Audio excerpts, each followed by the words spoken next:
time out. All of you guys were working together, and you still couldn't take down Spider-Man? It's not my fault. Doc Ock's plan was horrible.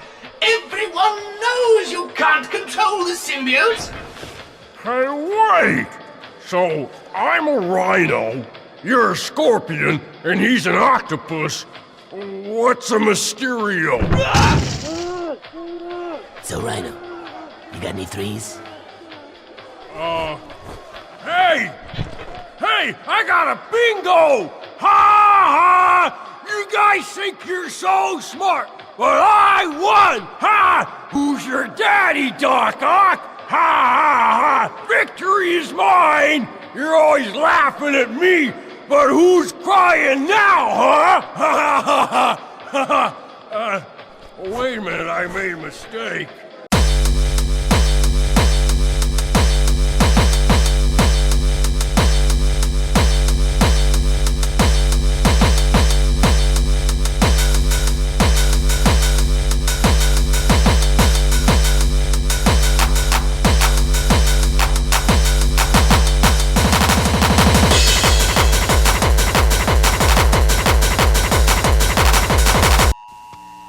This is a test. This station is conducting a test of the emergency broadcasting system. This is only a test.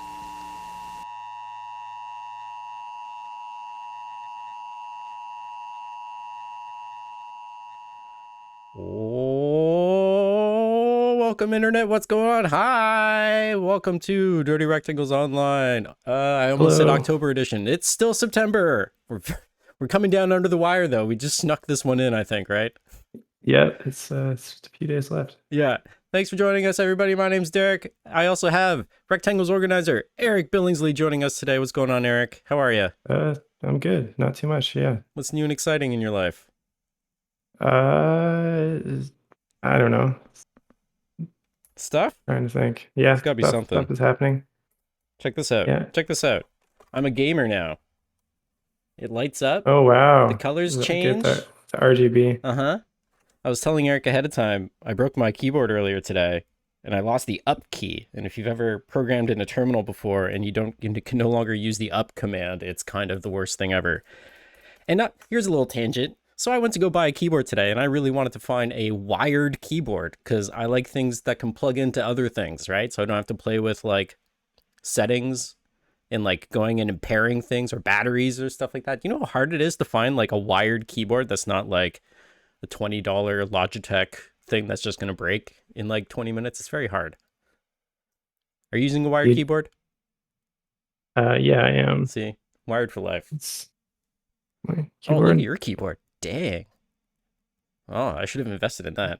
Next time I'll ask around, I suppose. Folks. Yeah, you just have to like spend hundreds of dollars and wait several years and then build the keyboard yourself. Is that what you did? You can get a wired keyboard, something like that. I have too many keyboards. That's pretty cool. One of these days, I think that'll be plan B or C. Folks, thanks for joining us for this September edition of Dirty Rectangles Online. We have two amazing presenters for you today. One and only Don Nguyen's going to be up in just a little bit. Talk about a game that's coming out soon on Steam, and then we're going to follow that up with Mr. Eric Billingsley right here, who's going to talk about what he's been working on. I'm pretty stoked to see all this stuff. I know you are, because you're one of the people presenting. Yeah, excited to show it off. See Don's game also. Hell yeah. More excited about that. Yeah. Before we get going, we have some announcements for everybody. Do you want to take the first one? A little self. Sure. Yeah. So, Tunic came out on Switch and also on PlayStation yesterday. Yay, Tunic. And myself and also Dirty Rectangles organizer Jonah, both worked on that game. So, hell yeah. Yeah, if you have a Switch or a PlayStation, you should go check it out. Labor love. Yeah. Other announcements. Indiecade is happening in November, which is a while from now, but it's a cool festival. It's happening on November 4th, and the award ceremony is November 5th. So there will be awards. I think there's usually like talks and sessions. I can't remember.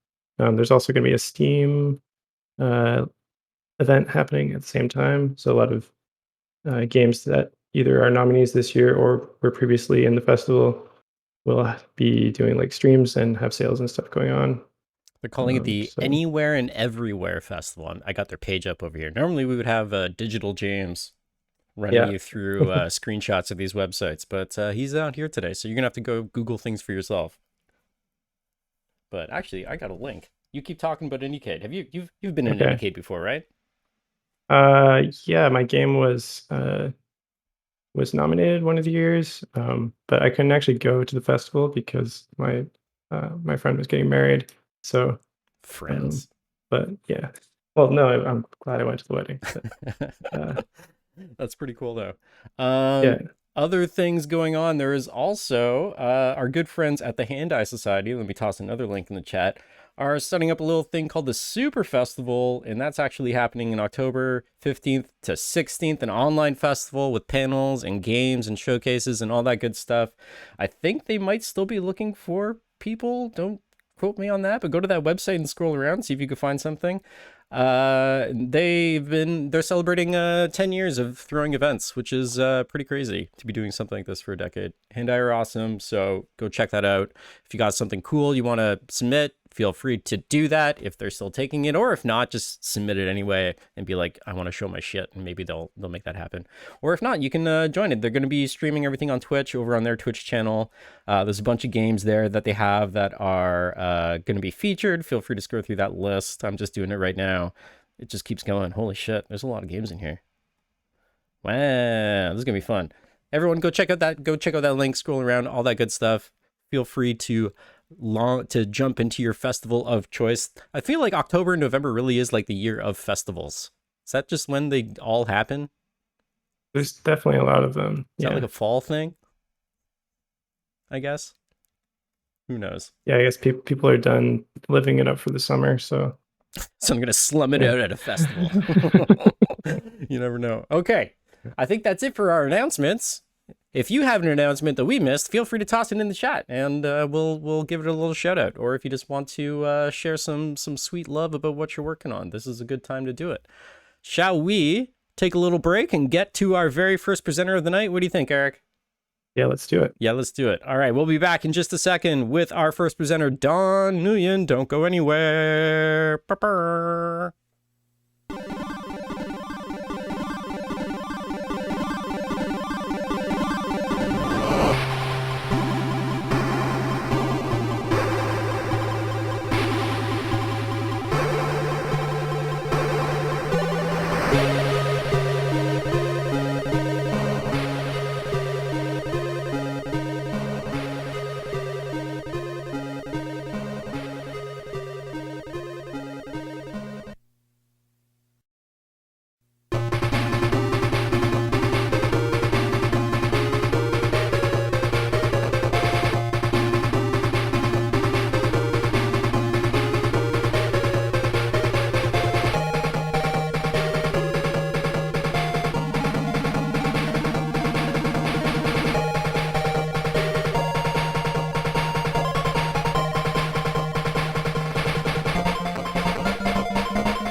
right, ladies and gentlemen, we are back with our very first presenter of the night, Don Nguyen. Hi, Don. Hello. Thanks for joining us.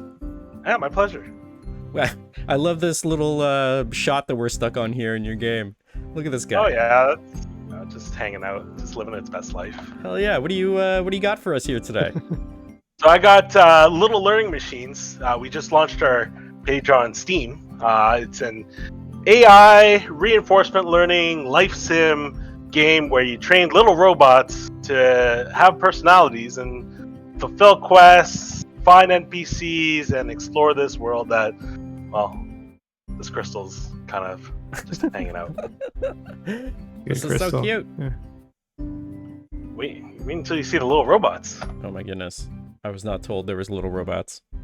There will be many little robots kicking around, just causing chaos. And yeah. I love this already. Okay, what are we looking at here? What is this? What do we do All right, here?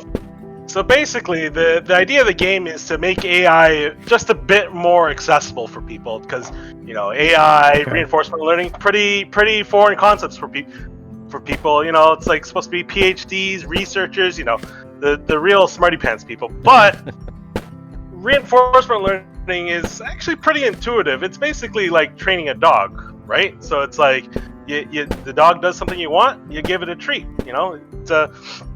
It's just that simple. Same thing with these robots. But right now, this one's not that smart yet. We haven't trained it at all. It's doing things at random. It spawned in with its own little neural network, and now it's okay, buddy. All right. Well, you're not supposed to be in there. So yeah. Anyway, so we'll just pop into the training cloud. This is the overworld. This is where the little robots do their thing. Okay. They chop down trees. They can do anything. But if we want to train them to do something, in particular, to give them a bit of personality, we're going to go into one of these training clouds. So this is where the special sauce is. So we're going to take one of these little robots. Let's go with Raymano. He's always a good guy. So I'm going to spawn him in.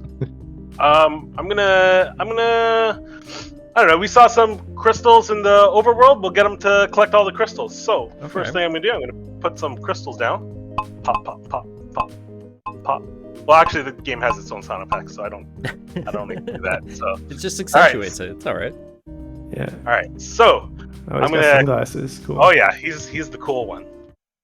So we're gonna give him some parameters, some rewards for doing certain tasks. So I want this guy to collect crystals. So I'm going to give him, a bit of reward to, let's see, collecting and some crystals, and add reward, and there we go. Just that easy. Press play, and he's going to start doing random things. And when he hits a crystal, when he collects a crystal, when he walks over a crystal, eventually, anytime now, buddy. The sunglasses. He'll maybe it's well, he jumped into the water. So anyway, hopefully he'll collect the crystal soon. And as soon as he collects the crystal, he'll get a little dopamine hit. He'll get a bit of a reward like that, and then he'll know, hey, that was a good thing. And these little robots will try to optimize getting as much reward as possible, kind of like humans. But yeah, and it might take a bit of time if they're lucky. Actually, what? Smart thing to do is just to fill them up with crystals. So I'm going to add some more crystal. So Crystal no card. matter where he goes, he's going to know that crystals are good. Yeah, so let's try that again. All right. There you go. Get your crystals. All right. Get paid. And as he's getting rewards, he's gonna get this little chart here that tells us, he's at what rate he's getting these rewards, and the better he does, the more rewards you get, and the more his personality comes out. That was a huge jump right there. So anyway, we'll leave this guy to train. Let's see. Let's go train another one. Oh, cool. So, okay. Oh yeah. I see where this is going. let's see here. Let's get Gloria, the old egghead. Yeah, let's check out So Gloria. this one's gonna have, it's gonna be blank neural network, but we're gonna train this one. What should we do here? Let's get it to chop some trees down. That's always a good thing, right? Maybe? Sure. Maybe not. But Done sustainably. there's some trees. Need an axe. Gotta have an axe to chop down the trees. And alright. So this one's a bit more complicated. So let's see. Crystal collecting, easy. Just walk towards it, get it, no problem. Axes have to be used on trees, and it's gotta pick up the axe and it's gotta hold on to the axe. So this might take a few steps, a bit of curriculum, as we say. So we're gonna have it move, give it a little reward for moving towards an axe, so that it knows that, hey, that thing is good. So let's see, moving. Let's get Romano out of the way. Moving closer to an axe. Perfect. All right. So give a slight reward for that. Then I want to give it a reward for holding on to the axe, because, well, you can't swing an axe if you're not holding on to it. So let's give it a pretty good reward for holding on to an axe. Boom. All right. So I'm going to let this go for a bit of time. Make sure it's getting to its little point of picking up the axe, maybe. You can do it. Oh, Is that's this the one wrong again? way. Is this Grace? Could happen. Oh, pardon? Is this Grace? I forgot this person's name. Gloria. Gloria. All right. A perfectly cromulent egghead name. Yeah. But yeah. So You can do it. there's one instance of this happening on screen right now, but there's also multiple instances happening in the background. So while you might not see it on the screen, you might be able to see there. Let's see. Is this Gloria? There's Gloria. Oh yeah, you can see. Hey, it's moving towards the axe, and in one of the hidden instances, it's been holding onto the axe. So hopefully we'll get to see it happen soon. Yeah, there we go. Oh, okay, put it down. Oh. Well, Just wants to pick it up and put anyway. it down to get that reward every time, right? I mean, that's actually a problem. I've actually trained one of these little machines to.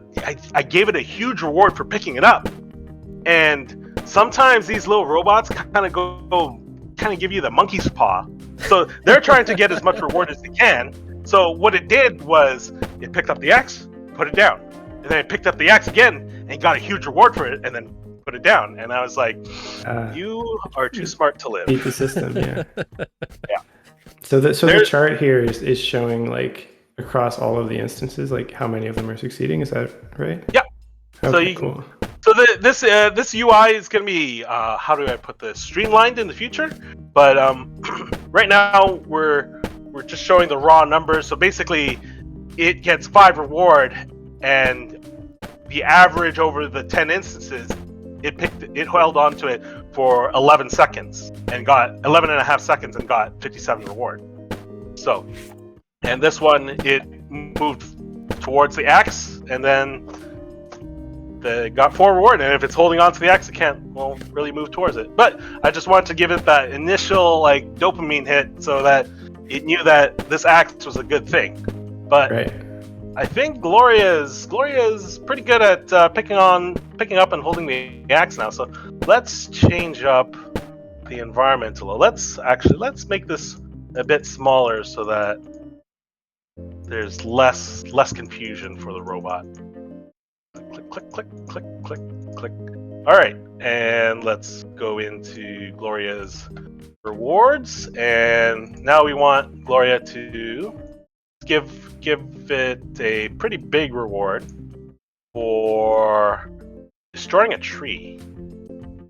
Yeah, destroying a tree. I love some of those There we options in there. Oh yeah, we're actually looking for playtesters to get people to try out, like, oh, I don't know, eating an apple, eating it. Oh well, there's an apple somewhere in there, but let's see, hitting a ball with a bat. You can can probably ignore hurting and igniting. Those aren't very nice things. But Yeah, I'm there's trying a to figure out flamethrower. like how many verbs this robot can actually do. Like moving, holding things, doing things with the things they're holding. Being alive is pretty Yeah. important. Although, again, I've had the problem where I've given it too much reward for being alive, and it just kind of just stood Doesn't around. move. Exactly. It's like I don't need to do anything. I'm good. Actually, there's a pretty common penalty that our playtesters give. It's falling to death. So each time it falls to death, it gets negative 100 points. So Okay. it really knows that's a bad thing. And I was like, oh, okay, if falling to death is bad, then being alive is good. And, well, that's exactly what happened, where it just kind of just stood around. So, all right, let's have Gloria run around with an axe. And, well, giving robots and letting them run around with axes is probably a bad idea. But we'll see how Gloria does. Anyway. They're self-contained over here. It's Yeah, okay. controlled environment. Yeah, totally. Anyway, let's see how Romano's doing here. All right, buddy. How you doing? Oh, okay. Oh, he's collecting Yeah, get those gems. crystals. Pretty good. I think this was... Oh, yeah. Yeah, you can see Romano's training's pretty much plateaued, so he's pretty much an ace at this. So, you know what? Let's take him out of training. Let's take him to the real world and see how well he does. Let's see. Let's go exit the cloud, back to the overworld, and let's see. Let's give him a fighting chance. Romano. Let's put him here, and let's put a bunch of crystals. Oops, those aren't crystals. Those are crystals. There we go. All right, buddy. See how well he does. Oh, he's pretty good. This is cool. So is this more like sandboxy, or do you have like little challenges for folks, or? Oh yeah, so the plan is we're gonna be doing like quests, like kind of islands where players are gonna be able to go from island to island, encounter NPCs, like help them with quests by teaching these animo or these robots how to do whatever it is that's needed. So we're trying to like unravel the story with these robots, like moving from island to island. Like the main crystal here, Imogen, has a pretty strong role to play in the game, but that's to be revealed later. Yeah. So you might notice there's a little bar up here called loneliness. Usually we're trying to get players to interact, get their animo to interact with each other, so that's one of the main features of the game, where these animo will eventually be able to like learn how to like high five each other or encourage each other, or just be friendly with each other. So yeah, that's one of our big old goals They're so coming up. cute. Yeah. Oh yeah. Nice glasses. Yeah, and we're always looking for ideas for cosmetics. So, yeah. So is your initial goal to find your way off the island somehow? Are you like teaching them to build a ship, or like how do they travel from one island to the other? Magic. Okay, magic. All right. That's good too. Yeah. Right now, it's they're just trying to exist. Yeah. That's the main thing. Aren't we all? Yeah. Well, that's the hard part, I suppose. But yeah. So basically, one of these little robot, they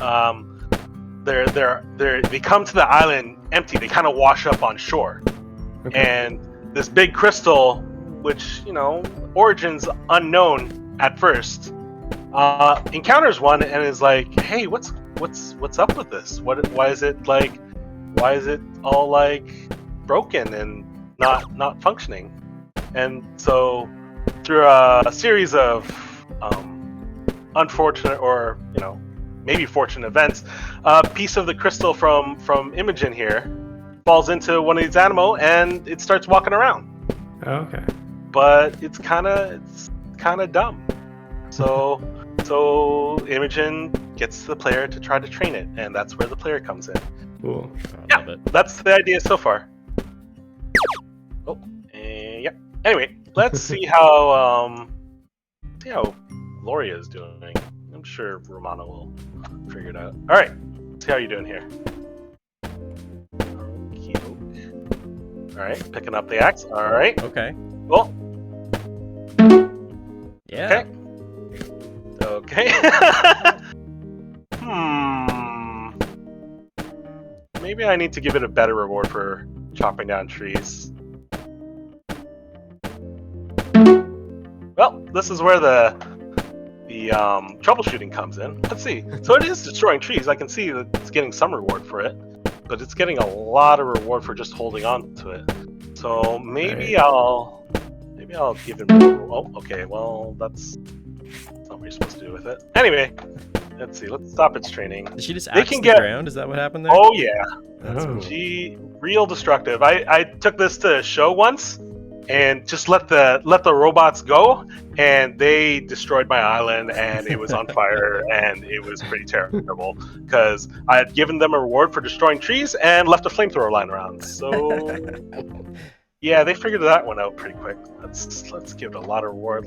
It knows how to hold an axe now, so that doesn't need that much of a reward. And actually, let's just surround it with trees, because the only way out is going to be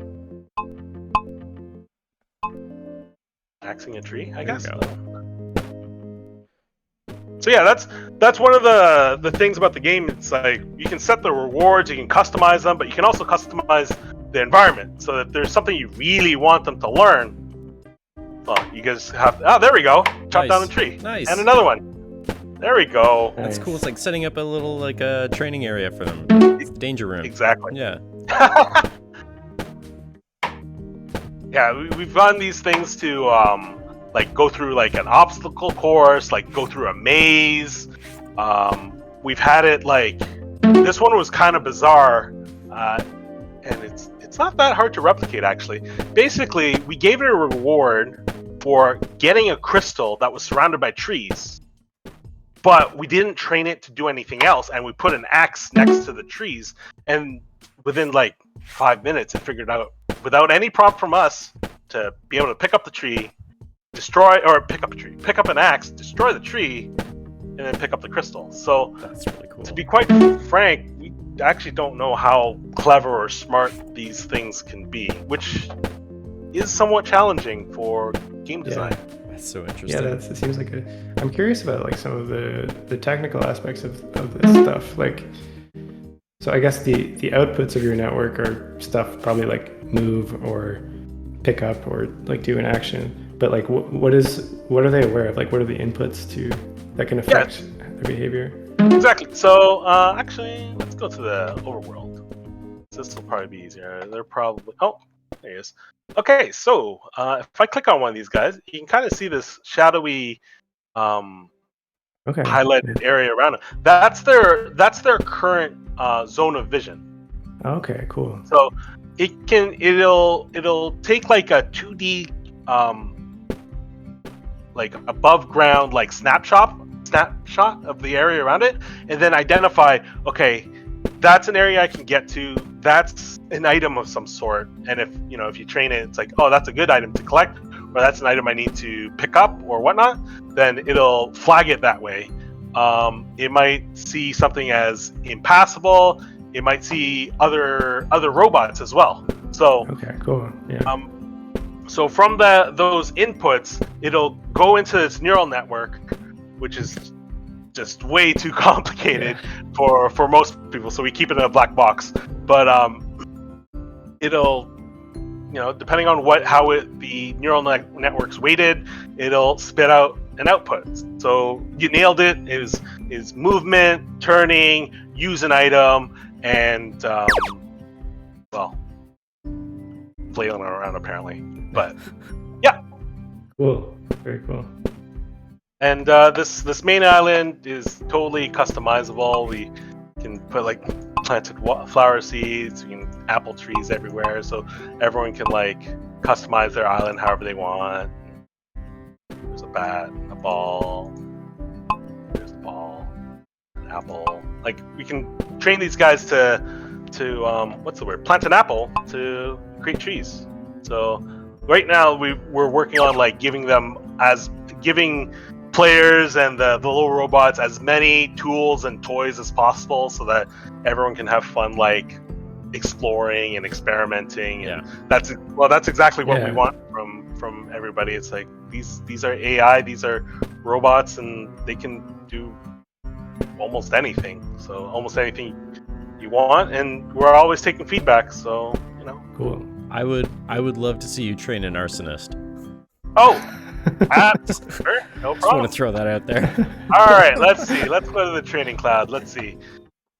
So, well, I mean, we've got this training area with a bunch of trees already. So, let's see a good spot here. Okay, let's stop the training. Wow, she was cleaning up those trees. Loves it. Oh yeah. Let's see. Sneaky's always a good one. Let's see. Sneaky. All right. Sneaky, you need a flamethrower, flare gun. There you go. All right. So it's gonna be pretty similar rewards to Gloria there. So want them to move towards the flare gun. Okay, moving. It's alphabetical order, but I always have a hard time figuring this out. All right. Closer. And I think we just want it to just start using the flamethrower right away. Is there any downside to just like cranking up that meter all the way to like 100 or something? It's pretty relative. So, we're gonna be experimenting with like replacing the numbers with like small hearts, medium-sized hearts, and big hearts. Okay. But no, we can do it at 100, and it will really. So, it's kind of close to the water, so let's make sure it doesn't fall in. Pop. There we go. So the numbers are kind of important relative to the other rewards that you've already set. Yeah. All right, and away you go. So it'll probably take, I don't know, 1 or 2 checkpoints before it kind of figures out the using of the flare gun. But We'll get there. oh, I okay. believe Well, he'll figure it out. Anyway, Follow the fire in your heart. meanwhile, we'll create like a little arsonist playground. Oh, that sounds awful, but Yeah, it's cool. You can have like 2 of them training on the same little training island too. That's oh yeah, we can have up to 5 training at the same time. That's cool. So we're gonna one of the common things I get to test is basically getting a team together Yeah. of like one Animo like planting flower seeds, another one watering the flower seeds, and then another one cleaning up the flower seeds because okay. because it gets kind of messy. But then sometimes they go a little overzealous with the axe and then chop my whole island up. But anyway, that's pretty good. What's the loneliness meter? Oh, so it's the idea for us. It's the idea to encourage the player to have the Animo like work together, like have them support each other and make like a little community, so that eventually we'll be able to get them to work in teams and to have like not so much that they like each other, but they have like an affinity towards each other. Sure. And that they'll start like having like not a hive mind, but a sense of community. Because one of the biggest things we're trying to push is that these little guys are super adorable, and we want you to love them as they are super cute. So the loneliness, is that mitigated by just having them close to each other? That and just patting them and encouraging them. Okay. Eventually, we're gonna have an item that's like a flute or like a saxophone or something. Just play music and cheer everybody up. But yeah, That's cool. let's. How many people are working on this game? So we got So we got the 2 artists. That's Nick and Reese. We've got the 2 programmers, Dante and Anuj. And then you got me, PM. We got Fiona as our community manager, and we've got Richard as our writer. He's been pumping out a whole bunch of lore for this game and Cool. Yeah. hoping to be able to reveal it as we go along. So, it's a sizable team. Yeah, That's nice awesome. little team. Cool. Yeah, let's see. Where's the training cloud? How's our little arsonist doing? Okay, buddy. Aw, Okay.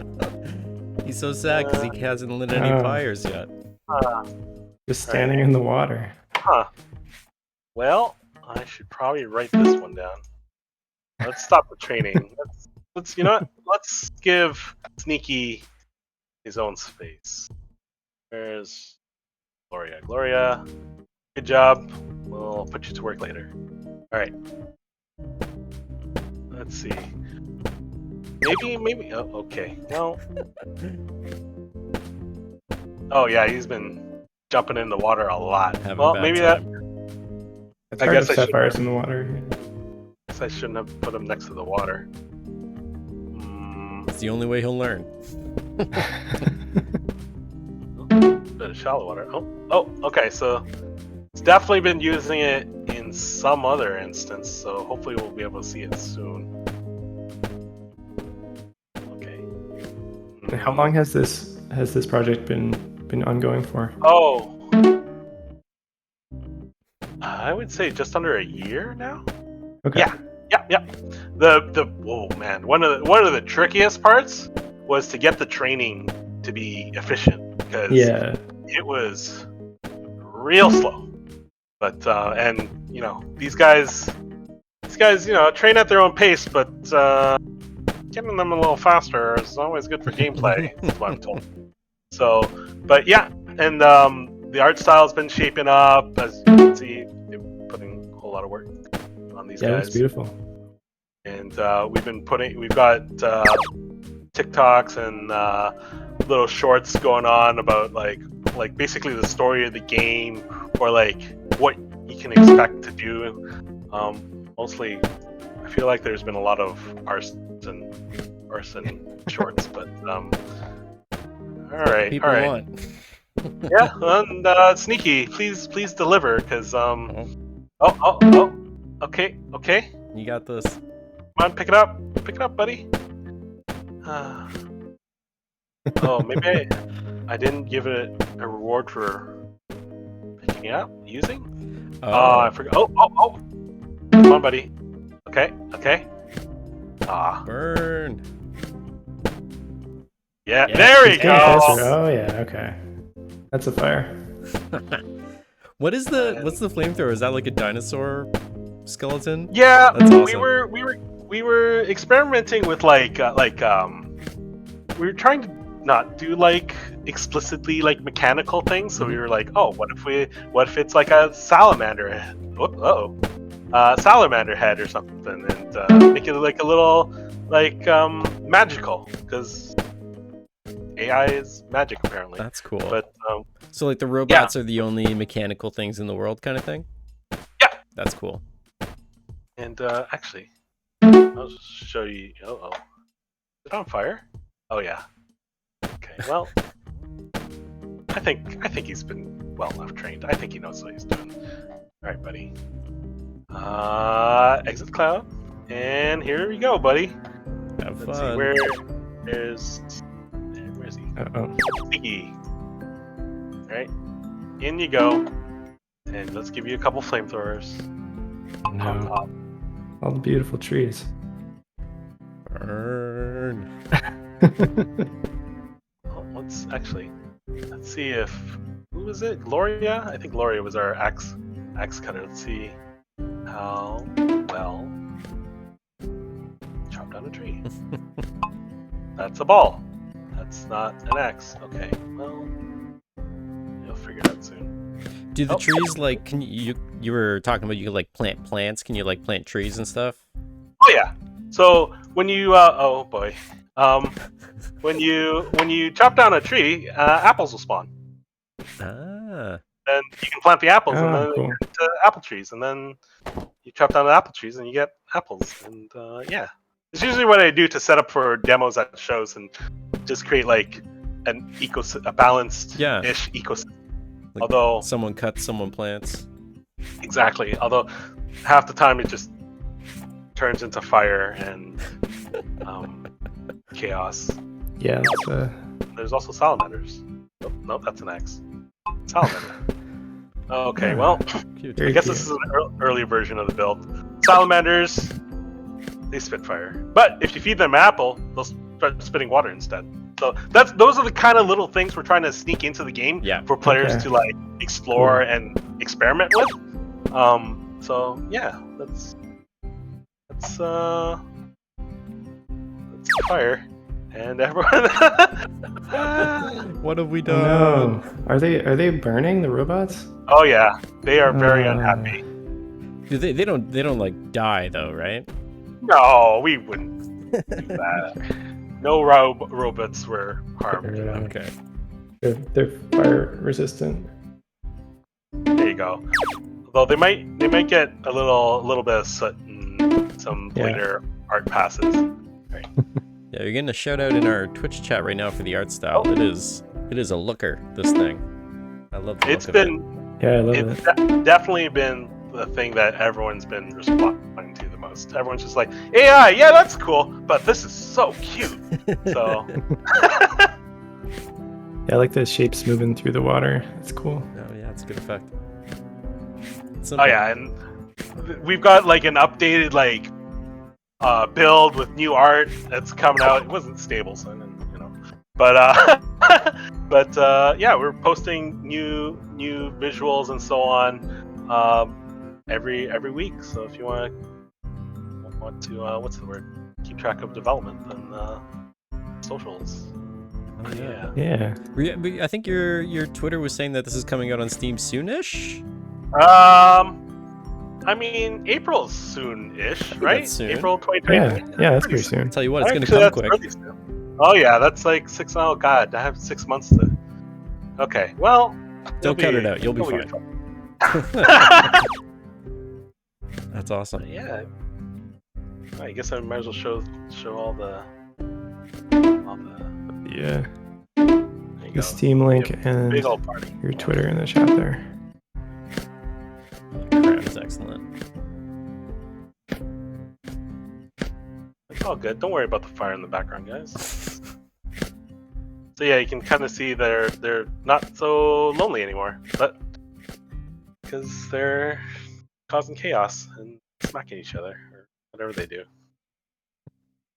Yeah, they look very happy. Well, this one especially. Well, not that one. Good dance they're doing. Oh, yeah, they're turning right now, but dancing is a very highly requested feature, and I think he's about to walk into the. I think they're like dancing. It appears to already be in the game. That's just how robots dance. Yeah. Uh-oh. Who are we to judge? I think it's because their movements are somewhat synchronized, right? Yep. Yeah. Right. So, when there's a lot of them, they're kind of a handful to keep track of. Okay, come on, guys. We're on stream. You don't have to keep falling into the water. So can you pick them up and move them around here? Oh yeah. Okay. So you There's it's kind of one. like you got a touch of like God game element where you can move these guys around, but that's kind of about it. Yeah. Cool. Well, we're trying to get players to program them. Well, not program them, train them. Yeah. Like, so that they're somewhat independent, Yeah. right? So that actually for each of the quests, if you after you start the quest, if you poke at these guys, it'll actually reset the quest progress. So we're really trying to encourage everyone to like really think and be mindful of how you're teaching these little guys. So it's So- like on this island you can kind of do whatever you want, but on Yeah. the quest islands you just kind of put them there and they have to already be trained for the job, basically. Exactly. Yeah. Okay. Like there'll be little hints here and there from NPCs, but in general, this main island is basically your home base. Your you can customize it. Like when you go to different islands, you'll be able to bring stuff from that island and bring it back to your main hub to like Okay. Cool. add like little trophies and so on. But I think my little robots have gone on strike. So Stop dancing entirely. we have had enough of this. So, but yeah. This is so cool. So it's on. People can wishlist this right now, I think, right? Oh yeah, wish list on Steam. We've got a Discord, so if you have any questions about AI, the programmers are way smarter than I am. They can tell you all about like how this is made in Unity, but the trainer in the training cloud is actually running on Python in the background. Cool. They're doing like something called TensorFlow, and Okay. So it's like running on the GPU and stuff. CPU actually. Oh, okay. Yeah, Cool. and that's about the extent of my knowledge. It's been quite the crash course about learning about AI. How many hidden layers does your neural network have? Right now, I think it's 3, but Okay. we're experimenting with like wider neural networks and deeper neural networks. The problem with that is that if there's too much choice for the robots, they might their training might take a bit longer, or they might get paralyzed. Yeah. Like we've actually had a couple of a version of Sneaky way back in the day got like, I don't know what happened, but he kind of just like went on the fritz and kind of shorted out. And like Nick says he got traumatized, but I don't know.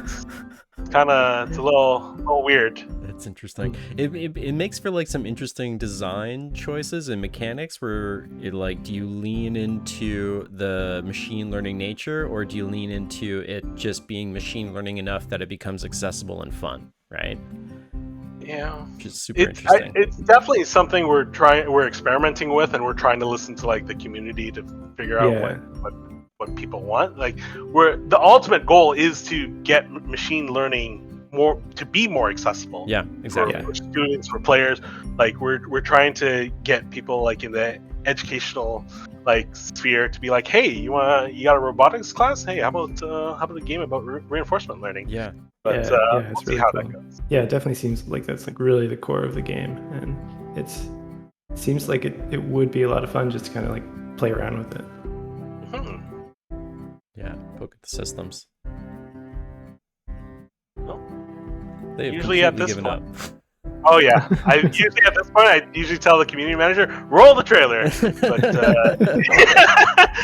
we were doing the Steam sale, the Ontario Steam sale thing, and we were streaming for that too. And yeah, that's exactly what happened.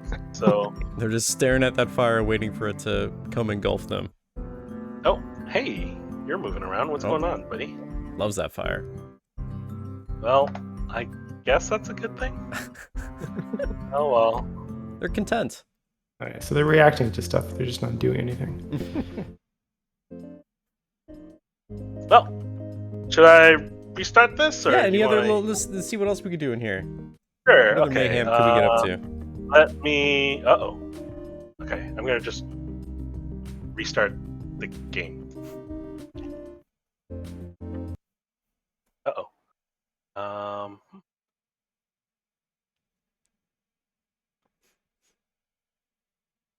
Button. I do love this. One of the cool things too I find is like I've seen other AI games before, but they don't give you that like training ground where you can go in and really like fine tune an environment for your person to learn off of, right? And like get in there and like focus in on like, oh, I just want them to do this, so I'm going to build this world that is specifically for doing that thing to train them up even quicker, right? Which is very cool. 1 sec. Let's try this again. If one of the programmers is in the crowd, I am very sorry for breaking the game. Uh-oh. Just blame it on them. Programmers. Oh, they've been working so hard on this game. I couldn't do that to them. I believe it. Fortunately, I have had to wipe everything out. So We are going back to Blank Island. All right. Let's see. At least it's not on fire anymore. Yeah, I guess so. Oh, maybe that's what. What, too much yeah, fire? yeah, I have a tendency to do that. I know. So, yeah. Speaking of tendencies, I know like between the devs, we all have like pretty different ways of training these guys. I know, like Dante really likes to give them like a really small arena to interact with.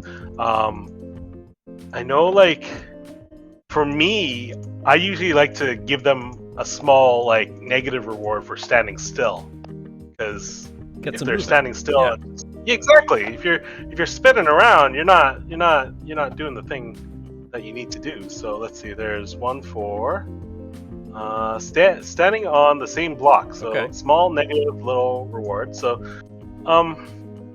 so that kind of makes the animal I train just a little twitchy. Interesting. So, is there a limit to the amount of interactions you can, or like actions that you can apply to a certain robot, or can you just go ham and have have like 50 different things?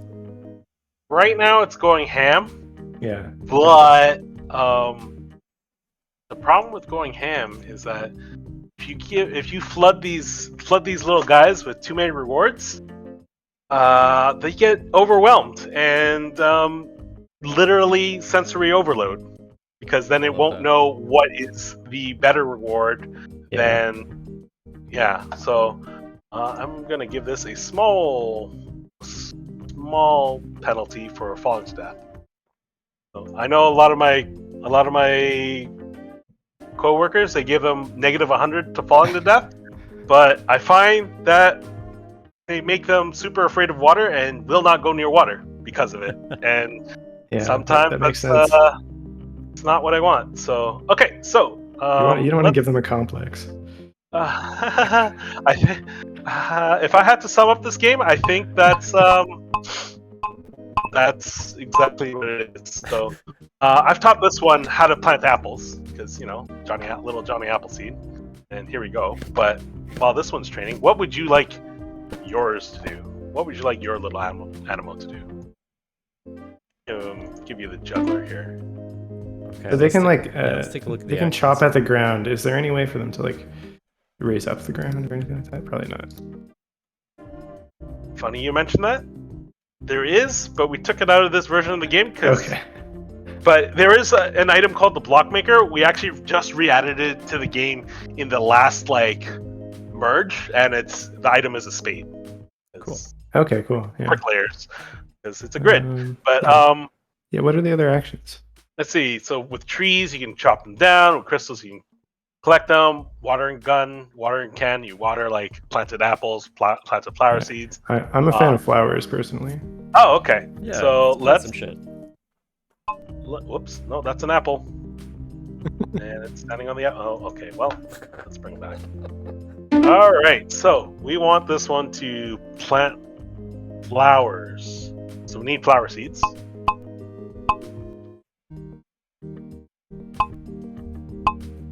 Okay. It is literally surrounded by flowers. It cannot avoid the flowers. Okay. And then it'll need to water the seeds. Okay, so give it a couple watering cans. Okay. And let's see now. That's probably enough. Let's go into its rewards. So, what do you think? What kind of reward should it have? You give it a reward for picking up the watering can. Does it need to get water, or does it just have water in it? It's a magical watering can. Okay, good. Yeah. That'd probably be too complicated. Okay, so we want it to. What should we do? Hold on to. It's got to walk to it first, right? Yeah. Move closer to. That's right. Yeah. Move close to some watering cans. Move close to watering cans. Pick up watering cans. Hold on to watering cans. All right. All right. Let's see here. Let's slow down. Okay, moving closer to. We got that one. Said holding on to. Holding on to, yeah. Yeah, I guess if you give it the holding on to reward, then implicitly that means if it picks it up, it will be happy. But about that too, right? Sure. 'Cause- Maybe they're just picking up. Nope. Yeah, so holding on is okay. the way to go. Okay. Then I guess using? Ooh, stunning other agents. That's not Hitting this igniting. with a bat. Can you make a robot that will attack the other robots? Funny you mentioned that. Absolutely. Maybe we'll We do that can- later. Let's see. Holding on to and then using. Right? I think you guys mentioned that. Let's give it a big reward for it. Okay, using. And It's I like a guess we little want. garden robot here. We're basically building Eric Billingsley Yeah. in your little garden shed. There we go. Okay, let's make sure. But that's just like not telling it what to use it on, right? Yeah, exactly. So do we just tell it to be close to the flower seeds, Well, or the can we thing tell it to use it on the flower seeds? I think. Let's see, there should be a reward specific for. I've definitely trained these guys to water on flower seeds. Oh, spraying water on. Ah, There we go. you go. Okay, cool, nice. All right, and then Huh. So you could even build one that like builds fire or loves to set fire, and another one that loves to put out fire, and like have little systems like that going too. Oh, this is so dope. I love this. our community manager is currently training an Animo to fight fires because I love it. one of our community members is like, you guys are real arsonists. How about yeah. But yeah, let's see. So spraying water on flower seeds. That's a Loves it. hefty one. Okay, so move All closer to right. the can, hold the can, use the can, spray the seeds. That's the job, right? Seems like it. That'll do it. Yeah, maybe we don't need to use the can one because they have to use the can to spray the seeds, right? That's true. But maybe that having that extra step will help them. Oh, maybe. I don't know. Because they'll start using it everywhere and they'll be like, oh wait, when I use it here. That's true. That's exactly that. You Yeah. guys are picking up this real fast because it took me a long time to figure out. Wait a minute, using it all the time is bad. But, let's see. So, these are not planted flower seeds. These are regular flower seeds. I'm gonna replace them. Otherwise, Oh yeah, so that's like a whole other action that you'd have to do, right? Like to actually Oh, yeah. plant them and everything first as well. Interesting. Yeah, I'm understanding why it's good to split up the labor between the different robots because otherwise, Yeah, how do you train that? they have too many conflicting things they want to do, right? that's one of the things about like it's supposed to be one of like the advanced techniques Yeah. for training an animal is the curriculum learning, and it's probably gonna be one of the later islands where you have to do like something super complicated with just one animal. Yeah. Yeah. And, and one of those that could be exactly it. So, but yeah. I wonder if there's any negative reinforcement we could toss into this to make it go as well. Probably. Get in there. Let's see, is it? It's a juggler? Yeah, it is a juggler. Alright. Oh, wow. That's a lot of reward. Why is it? You guys see it on screen. Come on. Yeah. Big spike there. Here, our Twitch chat calling out that this is a great teaching tool. I totally agree. I teach CS. Like this is totally something that I would use. Ooh, big spike. Okay, it's definitely...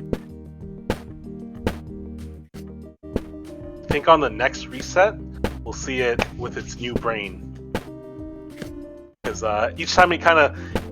in the training cloud, it has like 100 steps before it resets, just in case, Okay, yeah. something like that happens. So that's a And, fade out, yeah, okay. We have a Twitch chat request to toss some more watering cans out there. Always got one now though. on, buddy. Come on. Do it. Come on, spray it. You're gonna love it. Trust You us. almost got it. Oh, Oh, there you go. You yeah. got one. You like that, didn't you? It's like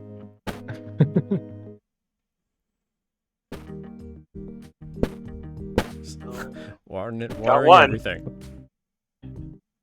See, this is what we talked about. watering the water. Good pro move. So gamer then move. we could do. Could we pause this for real quick? Oh, Could we absolutely. put in a negative thing for watering the ground, like an empty tile or something? Is that a thing? Absolutely. Absolutely. What would it be? So putting water on, Right. or watering, whatever that one was called, Spraying water on. and then is there like just the ground or something? Block. What's block? Maybe? I've actually never tried this one. Let's try it. Let's see what happens. Play testing. Doing it live. Oh, wow. Okay. Okay, well. You got this. Have a watering can. Get a watering can, buddy. Okay. Well, maybe that Twitch chat had a good suggestion. More watering cans. Yeah, More yeah, watering. a couple more would be good on this side of the map because there's no watering cans on this side. Seems to like it up there. Well, the scores are going up though.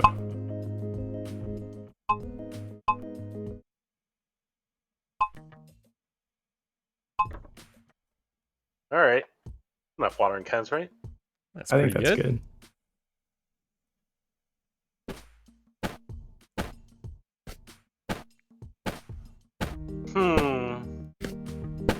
I wonder if, because there's so many watering cans, it's just getting a lot of reward for just moving towards any of the watering cans and doesn't actually need. Interesting. It's watering stuff now though.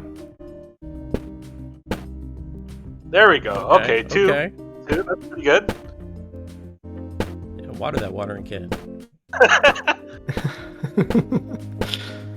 So one of our goals is to have as many interactions as we can. So like watering the water can should do something. Watering another, robot should do something. Hell yeah. So on and so forth. I So love it. yeah, we need more playtesters to see what people do. So Where can people Yeah, find your Discord? on Discord. I guess I should get a link. We could toss one out in our chat later as well too, if you like. Yeah. Yeah, I'll see if I can find it while we're doing this. There's a link tree somewhere here. Yeah, I found the link tree. Ah, sweet. Oh, we're up to 3. All right. Next checkpoint. Oh, wow. Okay. Right away. There's the link tree, and then I will Thanks, Eric. also just link to Discord.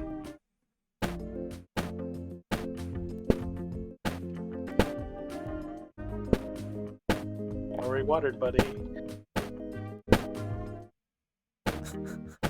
Yep. Sometimes they get real smart, and then you got a little Poindexter here. Yeah, he's doing pretty well. It doesn't seem like it's. You can see how it's like 0. That means this one isn't happening at Yeah. all. So I guess blocks aren't a thing. So I Yeah, guess okay. maybe it's just using. That's Yeah, I was gonna say we could tell it not to water the water, but it doesn't seem to be doing that anyway, so. The other cool thing is if you take away rewards, it's still built into their neural network. So they'll still have certain tendencies. Interesting. Oh, hey, there's a flower. Hey, wait, I just thought of something. If we give it a negative reward for using the watering can that is lower than the positive reward for spraying water on something, then that would be basically the same as saying don't water things that aren't flowers, right? Oh. Wait. It took me my second or third month at the company before I figured that one out. What was it using?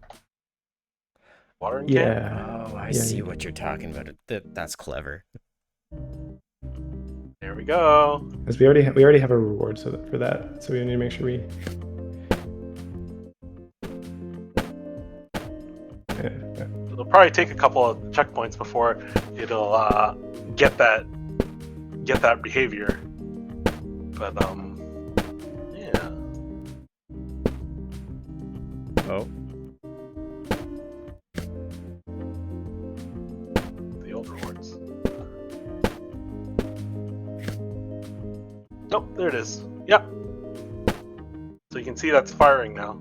Now it's getting lots of penalties for just spraying it willy-nilly. So hopefully this will make it a bit more accurate. interesting. I feel like in the you could almost, with this setup, if you don't have the right test environment, you would just scare him off from watering completely, right? Like you still need enough plants in there for the dude to counteract that first one, right? Exactly. Yeah. Like So if you gave this fear right at the beginning, it Yeah, wouldn't even try. right. Yeah, So- that makes sense. So Then he's you got gotta do imposter things in steps. Poor guy. Yeah, I don't deserve to have this watering can. Oh no. What have we done?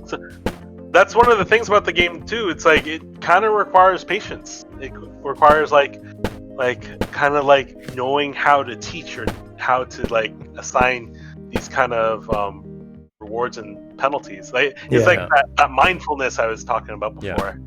So, but then I'm kind of impatient, so I try to. Yeah, it doesn't always work, but it's always fun to experiment.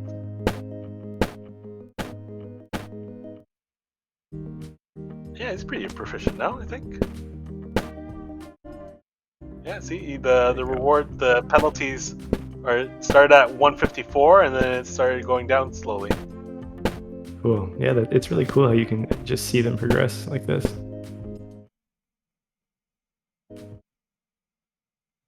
Yeah, and one of the systems we're building into the game is like achievements but it rewards cosmetics. So, for example, if this one was in the overworld and he just loves to plant or water flowers, we eventually give him like a gardening hat or something Yeah, appropriate to cool. give it just a bit more like personality. Yeah, neat. Personally, I was like, hey, when we give him like a golden watering can, but no, not so many fans of those kind of cosmetics. But yeah. I love this so much. So then I Very guess like cool. you were saying, since things are persistent, if you teach them, can you like nuke their learning, or do you just move on to a new robot at that point? I mean, yeah, you could.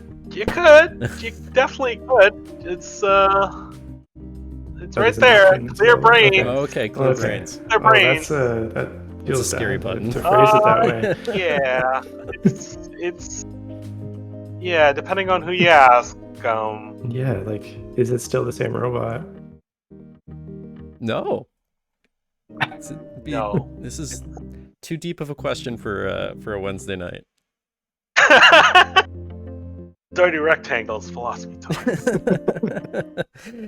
Yeah, in the Twitch chat they say you'd be killing them. Yes, I kind of Yeah. agree. You gotta live with the mistakes that you've made along the way.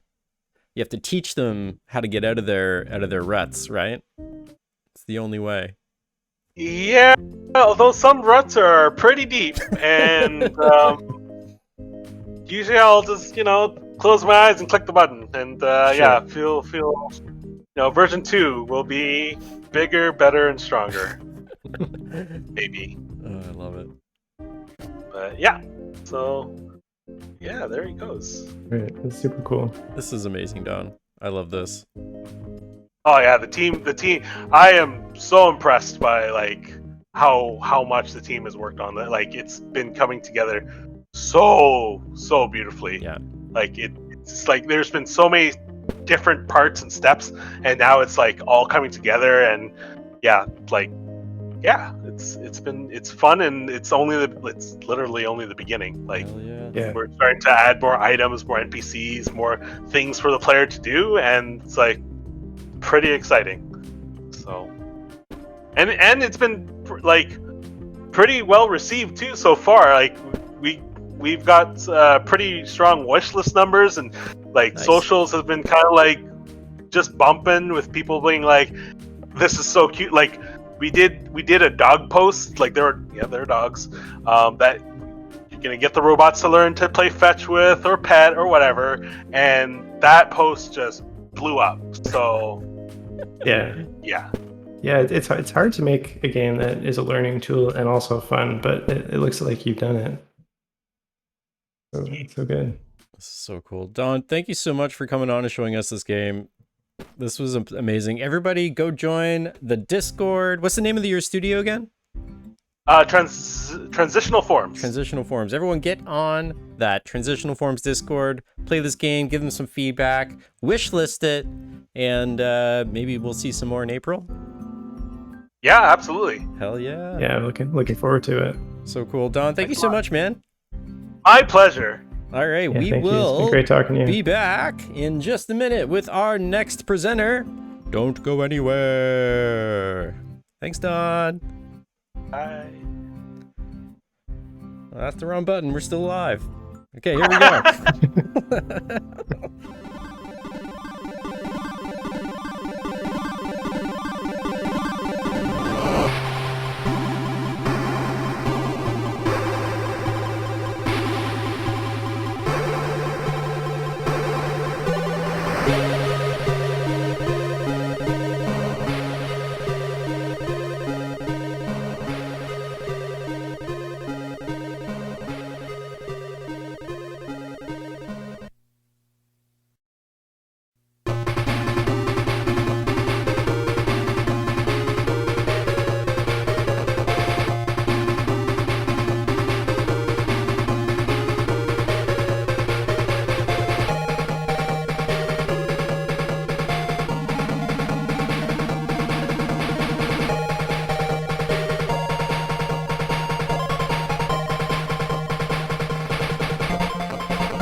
ladies and gentlemen, we are back with our next and final presenter of the evening, Rectangle's organizer, Eric Billingsley. Hi, Eric. Hello again.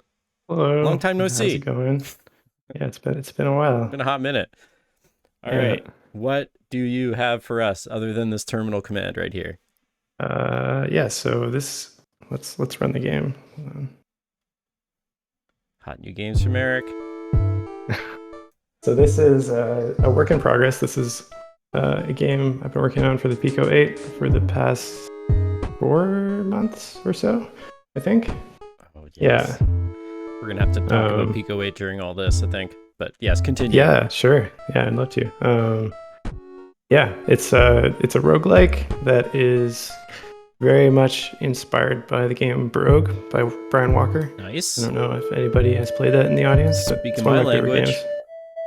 Yeah, it's a really cool game. So I kind of like that game is like ASCII art thing. I tried to take sort of some of the concepts from that and bring them into like this isometric hexagon format, pixel art, and also putting my own spin on some stuff and sort of strip down the design a little bit because I kind of have to because it's Pico 8. Yeah. Yeah. Hexagonal roguelike, it looks like. Yeah, Not there's hexagons. Is that a hexagon? Yeah, it's a hexagon. Okay. I seem to be unable to make games that don't involve hexagons. You know, that probably would have came to me at some point during this, but I'm glad you called it out early. All right. So do you want to get into it? Yeah, let's do it. All right. Are you going to narrate this for us? Why don't you do it? Okay. The cave open. The cave opening calls to you. Could this be the resting place of the fabled wings of Yendor? There's no turning back.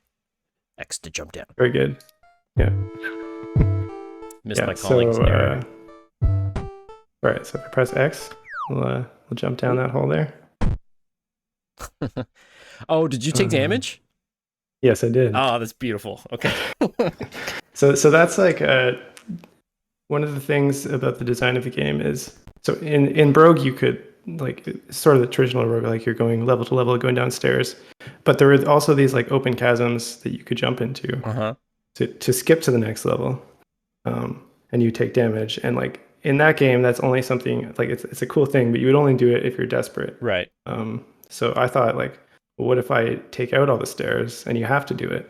I love that. So every level you jump down and you take a pip of damage, basically. So there's items you can get that mitigate that damage, but only last a certain amount of time. And so that aspect that kind of like replaces like the food clock that a lot of roguelikes have. So instead of managing like you would eat every now and then, you have to try and hopefully keep that meter up so you don't take damage. But if you do take damage, it's usually okay. You just gotta, it's sort of one of the things you have to manage. So those are some rats there. Oh wow! That just saw me. The tile design is really cool. You can't tell that it's hexagons. Like off the bat, right? Thanks. Yeah, especially these sort of like man-made like brick areas. Holy shit! The walls are amazing. More. Thank you. I spent a lot of time on the tile set, and just like the rendering, and it's like probably like almost half of the project was getting all that stuff to work right, and doing it in a way that's efficient enough that it doesn't take up half of the space I have. Yeah. So the rats actually don't attack you unless you corner them. They just kind of run away from you. How does the attacking work in this? Like you click on them, so or so like a traditional like in Rogue, you kind of if you bump into something, you'll automatically attack it. Cool. So if I move into this space, the rat will have nowhere to run away, and then it'll attack me like that. I'm not going to kill the rat because I don't need to, and I would feel bad. It sounds like something just lit something on fire. Oh, cool. Yeah. So. Oh my goodness. One of the rats, when the enemies are like aware of you, they can interact with the environment in certain ways. And one of those is knocking over flaming braziers, which will start these fires, which can spread. This here is a jackal, and so we can fight this jackal. Right now, there's our inventory. All we have is a torch. Extinguish. Which casts light. Huh. Yeah. You can throw almost anything, pretty much everything, except for items which are cursed because you can't take those off. Yeah, so that's the only thing I have. This is what I am currently using as a weapon. It's my torch. So I can attack this jackal. The jackals kind of move around you and kind of move unpredictably, circle around you as they attack. There. So, kill the jackal. That's good. We're at like half health, which is not good. Is that an item? Oh, okay. Ooh. Yeah, I've got a purple heart staff. So if we go in here, what is this? I don't know. Should we try it out? Absolutely. All right. What do you want me to else are we zap gonna with it? learn? What's that blue thing? This here. Yeah. This is a mushroom. If I attack it, it will burst into spores, which heal me. Oh, rad. Cool. And they kind of, after they come out, they kind of like dissipate and spread around. Yeah. Before they finally dissolve. So that heals me. It also heals the enemies, and the enemies can also attack them and cause that to happen. So That's very cool. they're also very flammable. So I'm trying to put in a lot of systems that like interact with each other in interesting ways, where it's stuff that you wouldn't like. Stuff can happen that you wouldn't expect, Right. or the whole emergent Orb. complexity. An orange orb. Yeah, I don't know what that does. Throw it. I can throw it. Sure. Right at the rat. Yeah. Okay. Let's aim it here. Oh, it was a data orb. Oh, and getting information about the rat? Yeah. That's so cool. This rat apparently is named Genelia, Genelia. which is an interesting name. How are you doing the generation on that? I have like a list of like a bunch of starts of names and ends of names, and I just pick Nice. two ones and cram them together. Yeah. There's some pretty good ones that I've seen come out of it. So rats have a Yeah, health so of this 2, is- no accuracy, and they deal 1 damage. Yeah, so they're not much of a threat to you. One thing from Brogue, which is what I'm pulling a lot of stuff from, is you could kind of observe anything and see its like what its chances of hitting you and stuff. I didn't have really space to put in a system or like the controls for a system to like just always be able to look at anything on the map. But I decided to use the data orbs for this because I wanted everything to have an effect either when you use it or when you throw it. So yeah, that was a neat way to do that. So if you have extra data orbs, you can use them to like find out about the different enemies and their stats. Could we have used the data orb on the purple staff? Yes, we could have. Well. But we can also identify this just by using it. Right.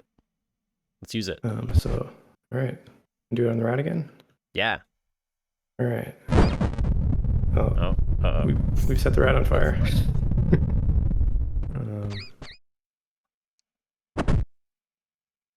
I feel bad now. Have we fully explored this level? I'm not sure. No, we didn't go up here.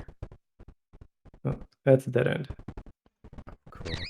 And these, I'm guessing, are all randomly generated? Yeah.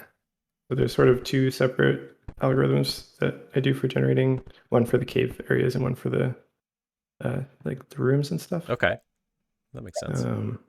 And yeah, the idea is like towards the beginning of the game, you're mostly going through caves, and then it gets more dungeony as you get further down.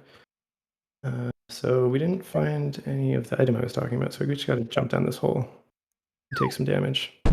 Ooh. So the goal of the game is to get to depth 16 Okay.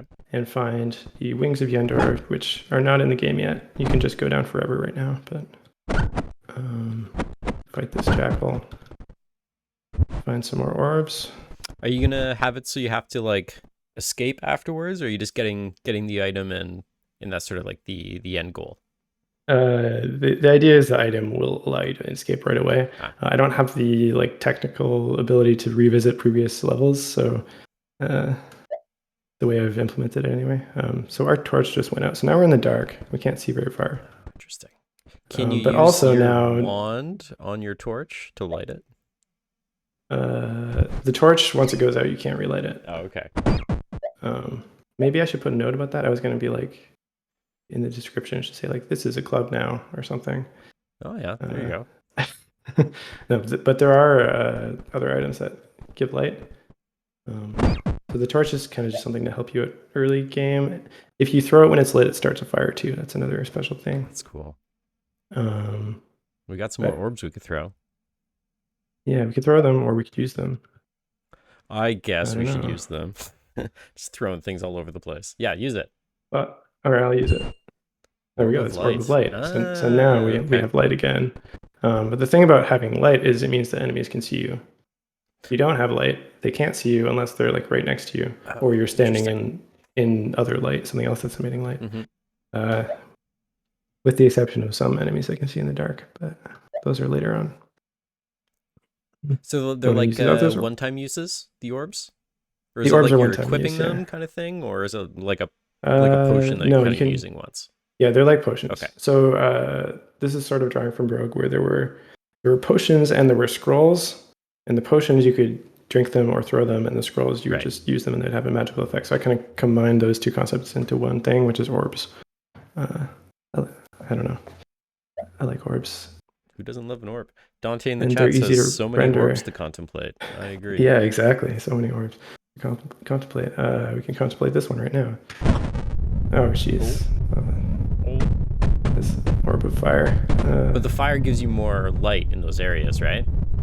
Yeah, The fire, the fire casts is- light. Yeah. Exactly. Ooh, cyan. Having bad luck with these orbs. Okay, so that was the orb of gravity, which gives us the slow fall status, Ah. which means that'll last a while, and we can jump down here. Yeah, let's do it. We got to get to 16 somehow. Yeah, and land nice and gracefully now. Ooh, what's that? Uh, Yellow orb. Yellow orb. Are all the colors persistent? Like if, So the the- yellow orb will always do what a yellow orb does, kind of thing, and like do you? Yeah, exactly. Does it But get each named playthrough, like the next time you the- pick it up, kind of thing? yes, exactly. And the staffs and some of the equipment works that way too. But each time you start over the game, it shuffles those around. Oh, cool. So you don't so even your know next right now. playthrough, you don't. I don't know what these are. That's cool. So I'm going to use this one. That was the Orb of Renewal, and it healed us and also permanently increased our max HP. So Yay. we're stronger now. What happens if Got you another throw that at staff. somebody? If you throw that one, it will do the same thing as when you pop a mushroom. It'll make the healing spores come out. Okay. You're not going to Yeah. give like an enemy like an increase to their HP or something? There is a way to do that. I love it. But that one doesn't do that. We got another staff here. We could try that out. Oaken. It's a fun word. Yeah. Oh. Yeah. Staff of ice. We've frozen that jackal. Freeze that jackal. The ice lasts a while, but if you hit something that's frozen, it unfreezes more quickly. So you can use it to kind of take an enemy out of the fight for a bit, or just to get some free damage. Does it have like a range? How does the aiming and the throwing work? So if you look here, Throw range. In range. there's a Yeah. range. That's how far you can throw it. Charges. It's a range, and it has a certain number of charges, which don't come back unless you. Well, there's some items that can do that, so we'll see that later. Maybe if we don't die. I believe in you. We set them on fire, we froze them, and then we could also set them on fire. But I don't know. We could just fight them. Oh, jeez. I love not the going. tiles with the ice on it. That's pretty cool. Oh, does it make a different Yeah. sound too? Yeah, it does. Good for you. That's awesome. Okay, where are we going? We still have slow fall going, so we can jump down Yeah. safely. Nice. Oh, Whoa. lots of Bunch stuff of going things on up just there. spotted us. Okay, just Just a a rat. rat. Oh, a bunch of rats. Oh, Oh, what's that?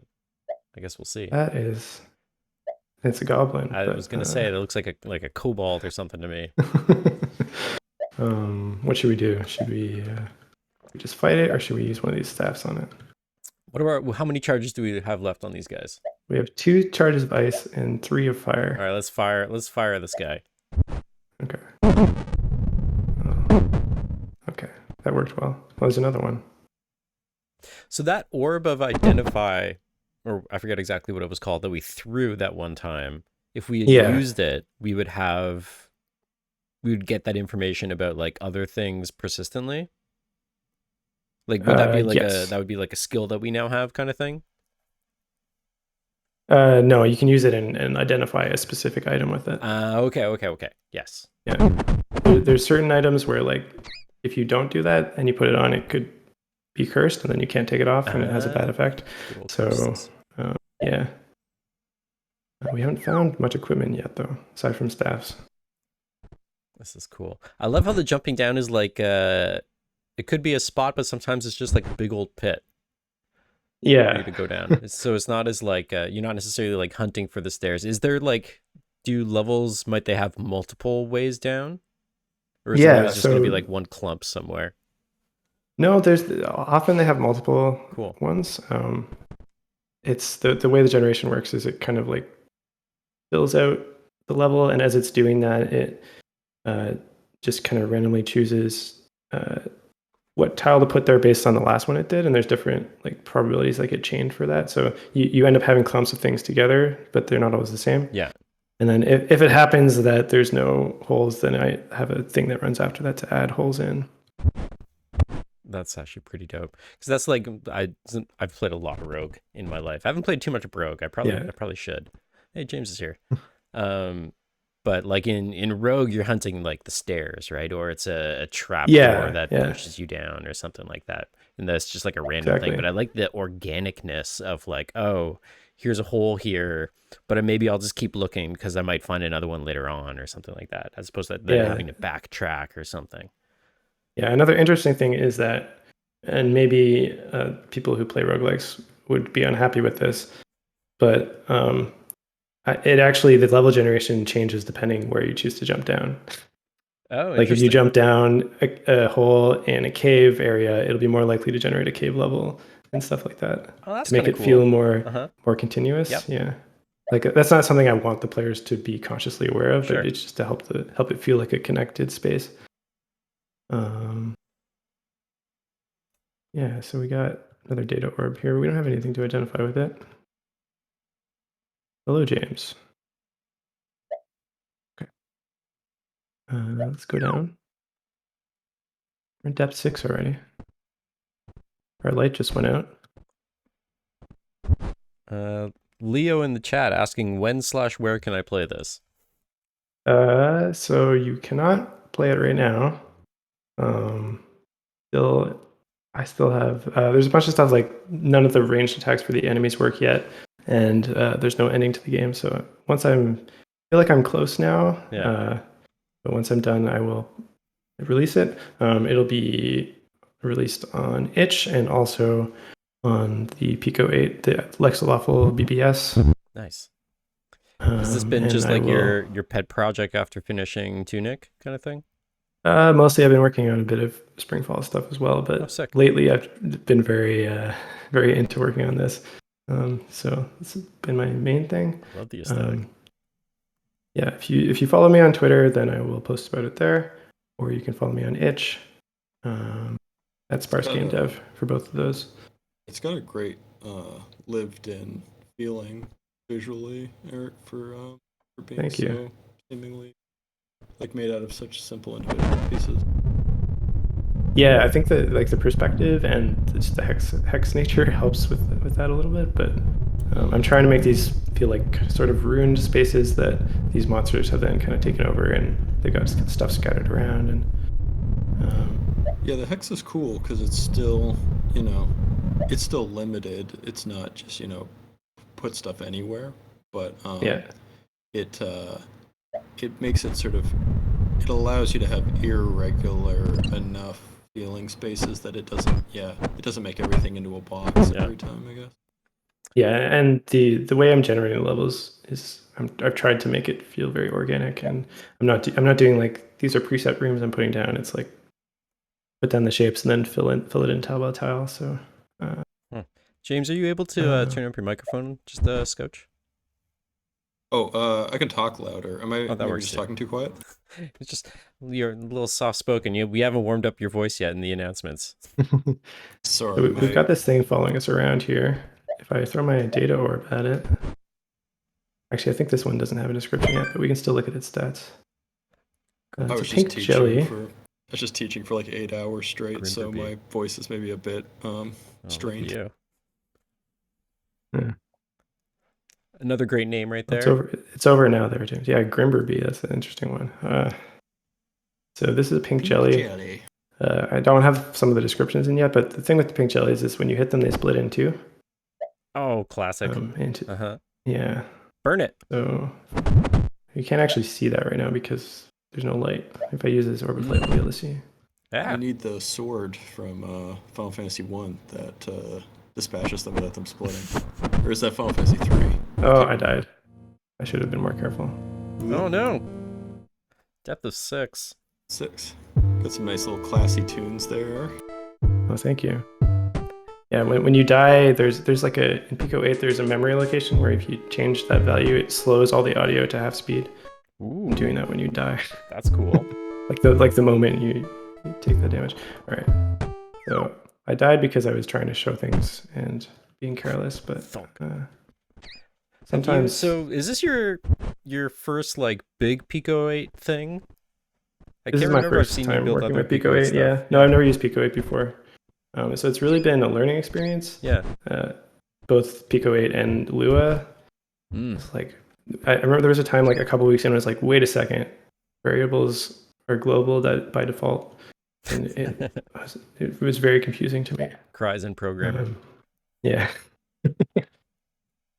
Yeah, it's been really cool. The limitations have been both helpful for like maintaining the scope of the project, but also sometimes annoying. Like because I'm making something that I feel like is a bit more complicated than what you would normally want to make using Pico 8, it means I've been having to go back and because you're very limited in how much code you can write. Sure.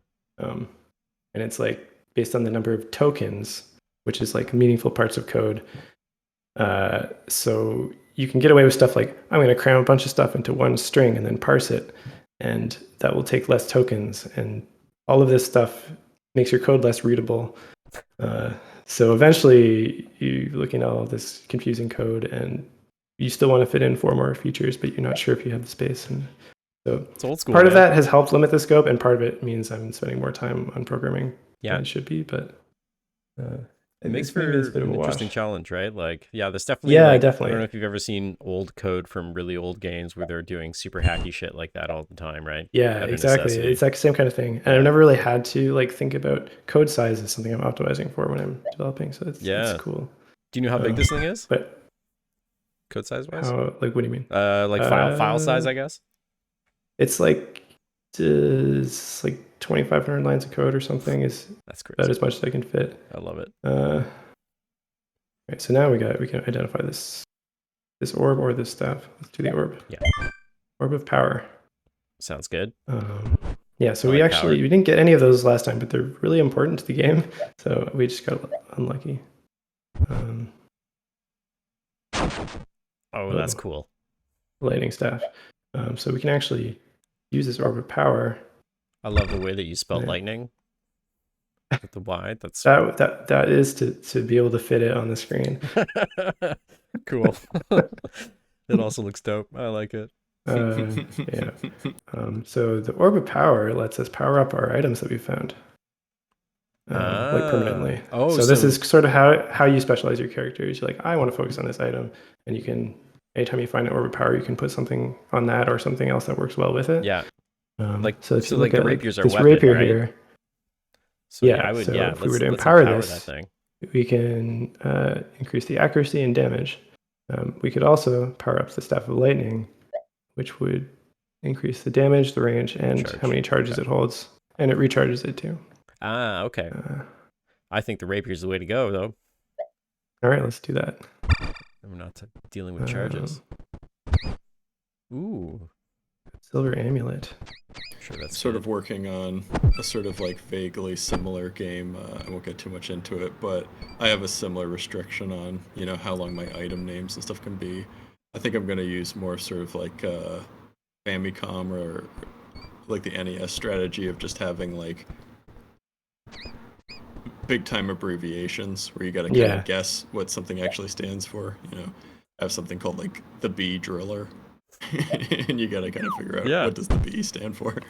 Yeah. Spear. Yeah. Oh. It's another weapon. Does it have spears are range? Is there like it a does. The range spear has quite a long throw range on it, and it also has increased accuracy when you're throwing it. So it's a good Oh, cool. like secondary thing to use to throw at enemies. Do you get it And back? it also has this. Just like in real life. Yeah, you have to go pick it up. Neat. So the spear also has a different attack shape. So when you hit somebody, you can also hit the tile behind it at the same time. We got a goblin here. Oh no. Yeah, We get should him. probably use that rapier that we powered up instead of the torch. Let's see this orb teleport. That made us just go to a random spot on the map. Oh, interesting. If you threw that at an enemy, would they randomly teleport? Yes. Love it. It's so cool. We haven't found any orbs of gravity, so we're gonna take a lot of damage here. Oh. You know we're. Oh jeez. Okay. Lightning bolt. Yeah. 2 damage. Oh, there's another one. Lightning bolt. Or spear him, maybe. I'll try the spear. Yeah, throw that thing. Oh, Yeah. it did hit him, but it didn't finish him off. I'm gonna use lightning Yeah. again because we're in Oh, dire straits yeah. here. Ooh, a cloak. A second. Oh, shit. No. Lightning might kill me, okay. right? Yeah. I'm being too Or- risky. Here, or let's. charge. A lot of jackals here. Okay. Okay, here we now gotta can heal. up. There you go.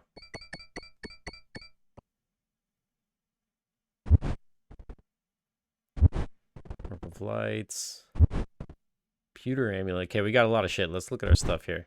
Yeah. Okay. We should probably. What do you think we should do? Can we just straight up equip the cloak without knowing what it is? We can try it. It might We be can try cursed some of these though, right? orbs to see if they would identify it too. Oh, that's right. Yeah. Uh, Let's try one of these orbs. See what they do. okay. Okay.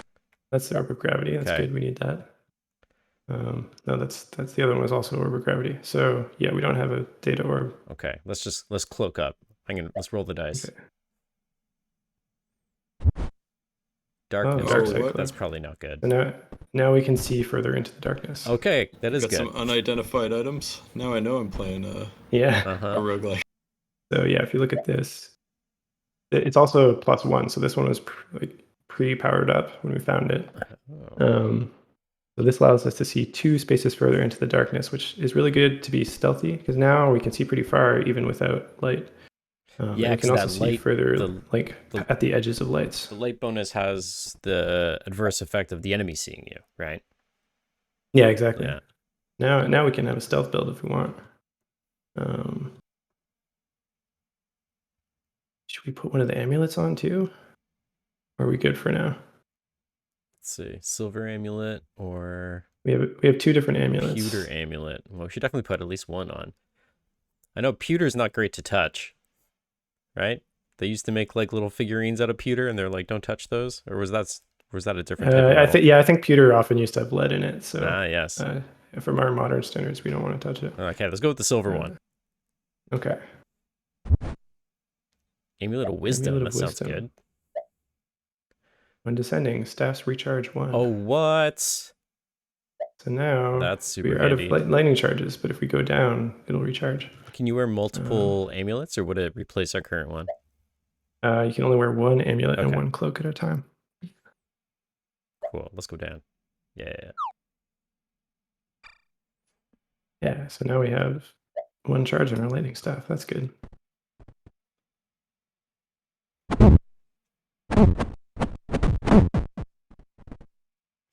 Leo in the chat saying it's giving them classic D&D MS-DOS game vibes, but better, and they love it.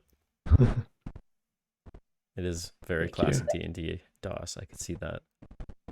Yeah, if you like this game, you should also check out Brogue because I'm pulling a lot from that. Yeah, I can't believe I've never played Brogue. That's on my I should have done that list. I didn't talk about this, but the rapier also has a lunge attack, so we can attack something from one space away like this. Oh, cool. But then you end up next to them. Neat. Yeah, exactly. But if they're not aware of you, it kind of lets you get a free attack in usually, Oh, which is good. cool. Okay, let's ditch something. Oh, we have a hammer. Oh yeah, I didn't even notice we got that. Attack slowly, knockback. This is one of the more. The knockback doesn't work yet, so ignore that. It's supposed to make them go back a space when you hit them. So damage 6. What's our rapier at? Our rapier is 3. Damage 3. But it's got but the hammer attacks attack mean? That's slow. It means that when you attack with it, you lose a turn, basically. Oh shit. Yeah.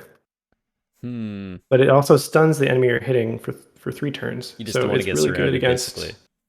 Yeah, it's good against single targets, but yeah, you can get overwhelmed with it. Let's do it. YOLO. Yeah. I mean, we already powered up the rapier, but that's fine. We can throw the rapier at things.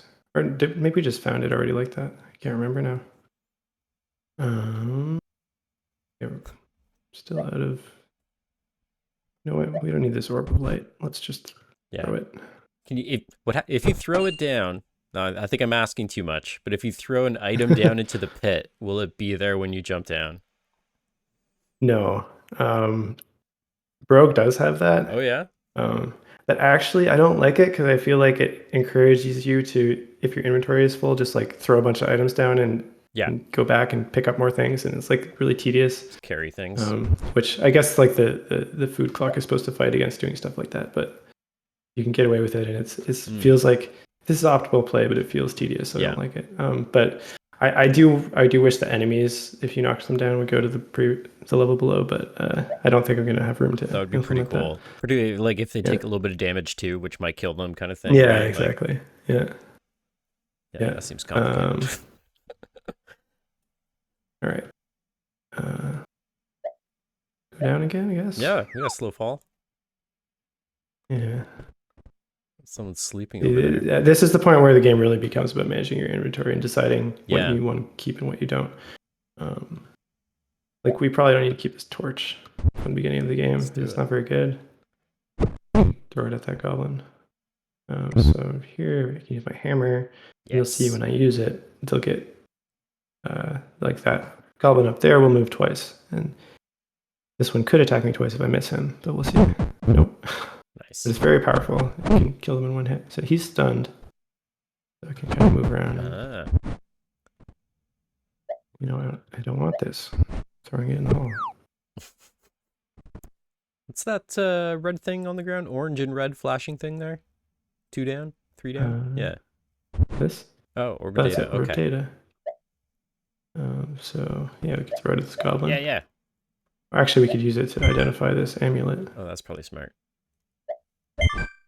Another dark side amulet. We already have a dark side cloak, so throw the dark side amulet at the goblin. Aha! Doesn't do it. It doesn't do anything. Still worth it. Yeah. Oh, you should probably go heal. Yeah. There's a mushroom up there. Let's see. Maybe after we take this guy out. 7 health. Another Grimberbee. He's following us.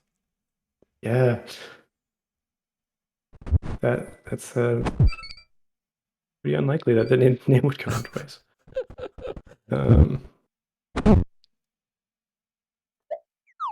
Nice. Yeah. Oh wow, that's a lot. So yeah. Back out. Or switch your weapon. Do we still have that rapier? We do, yeah. So one disclaimer here is that 2 of these enemies don't do anything right now because they're supposed to have ranged attacks, and it's not in the game. So this is really just like fighting 2 goblins. Spoilers. Yeah. So this here is supposed to be Goblin Mystic, who will summon Spectral Blades and also heal his allies. And this is an archer here, but neither of those have any attacks right now. Oh, jeez. Okay. Oh, God.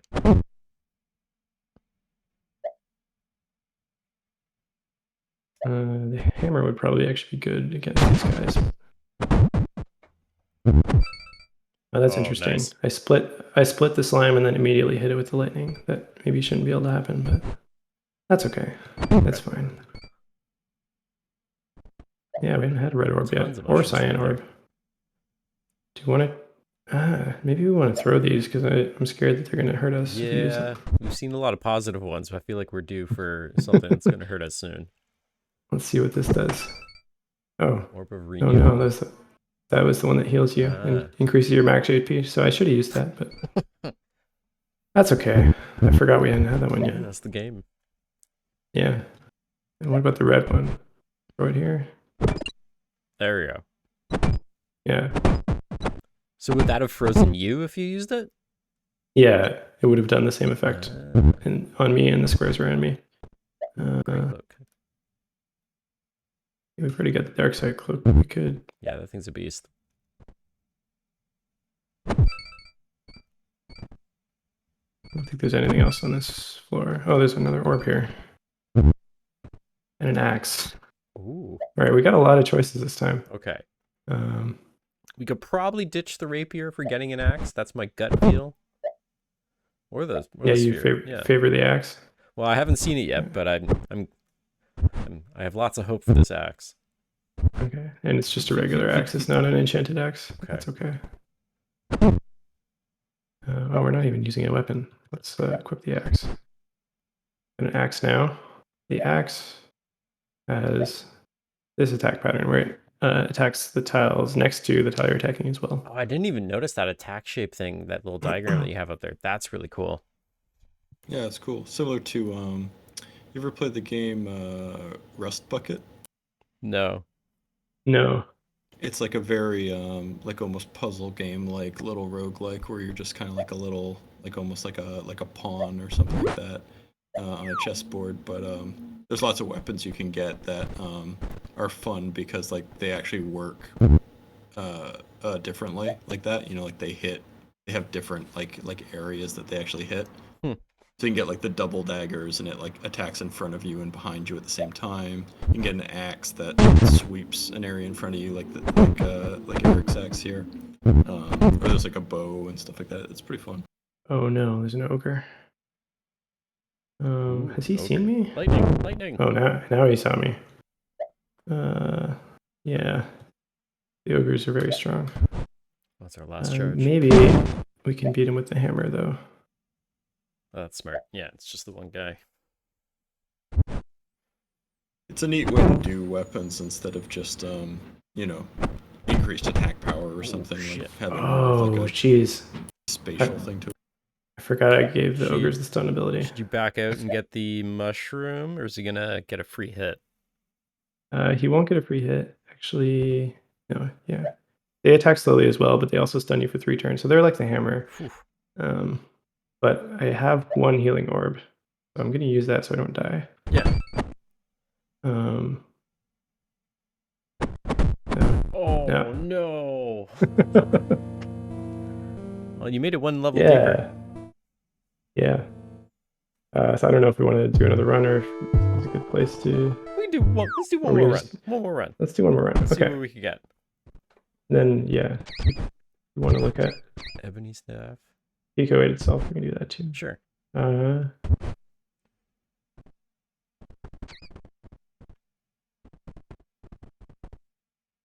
Yeah, I think the real test of sort of like a roguelike like this is you know, do you have like quite a variance in like how far you can get on an average go? Like are you not always dying at the same sort of level? Like is it actually like a fair degree of difference?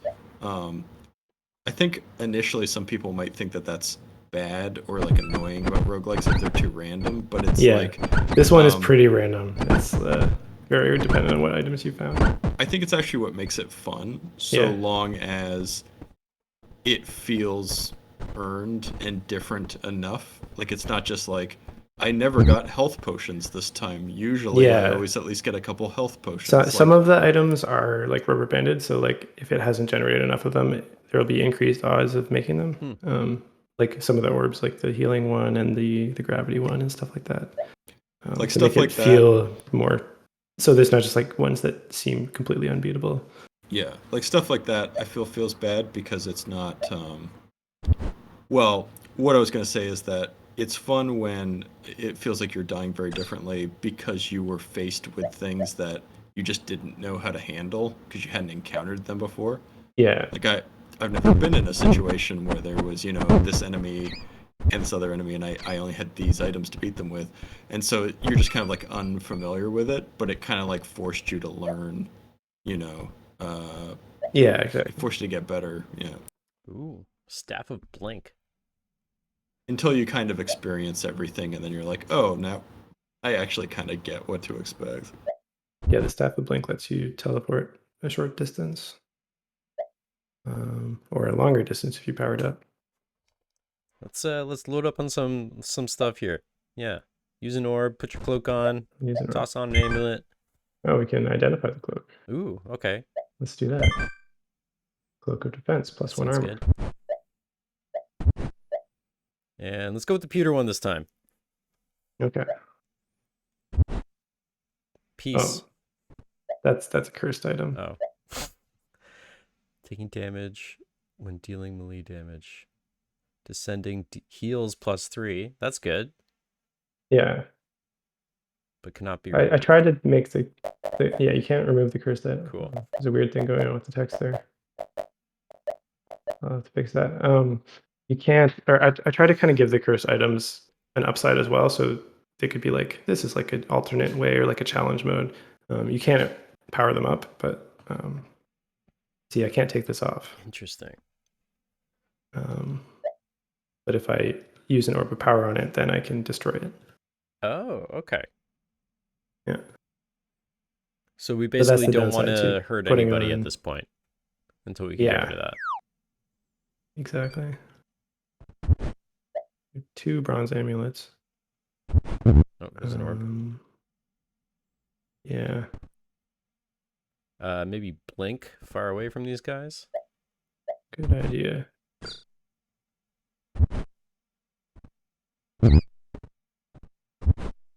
Lots of orbs. Oh boy. Blink. Nice. Okay. Let's try these orbs out, I Yeah. guess. Do we want to get rid of the amulet? Probably. Might as well. Yep. Yeah. It's holding us back. All right, let's destroy that. So you might not know this as if you haven't played, if you didn't make the game or played a bunch, but there's only 1 cursed item of each type, so we know these amulets are not cursed. Ah. So I can put this on. That's also plus 1 armor. Okay. Nice. And this is the It same all exact works out. item. So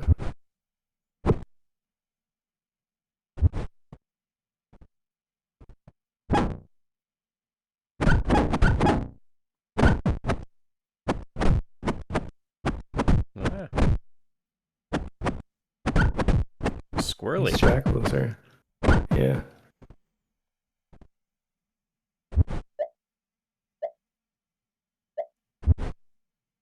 Yeah, okay, that's good. I don't know if I want to fight that, if I can avoid it. This looks very fun, Eric. I like those a lot. Thank you. Have you had many other people play it yet, or have you just been No, playing it while you put it just together? me, really. Are you gonna put it up on itch or something? Yeah, once it's done. Actually, when it's like when all the features are in, I'll probably want to do some playtesting with people. If you want to Once do have that, everything in place, yeah, for send me a sure. message somewhere, and I'll get you the game. I've been posting a bunch in the Pico 8 Discord as well. So I'll probably put a build up there for people to try out before I actually release it. Nice. Because I'm sure there's stuff that's confusing or feels weird. Getting the movement right in 6 directions when you only have 4 movement keys was challenging. I bet. Yeah. How'd you handle that? So I do it kind of like a tank controls where you left and right rotate you and up. At first I had a different thing where like it would be up goes up, down goes down, and then left and right would switch depending which way your character is facing. And there was a button to flip around, and it was very strange. And I It changed might that. even be cool if turning takes a turn, but you can interact with more than just one space in front of you. Like Right. say the 3 tiles that are in front of you, you can do an action in the direction of any of those. Like even if you have an axe, like you can like swing it so the middle of the axe is in any of those 3 spots. You know what I mean? So that you're not like having to turn all the time constantly, but there is sort of like a point to looking in a certain direction, or like strafing or walking backwards, that kind of thing.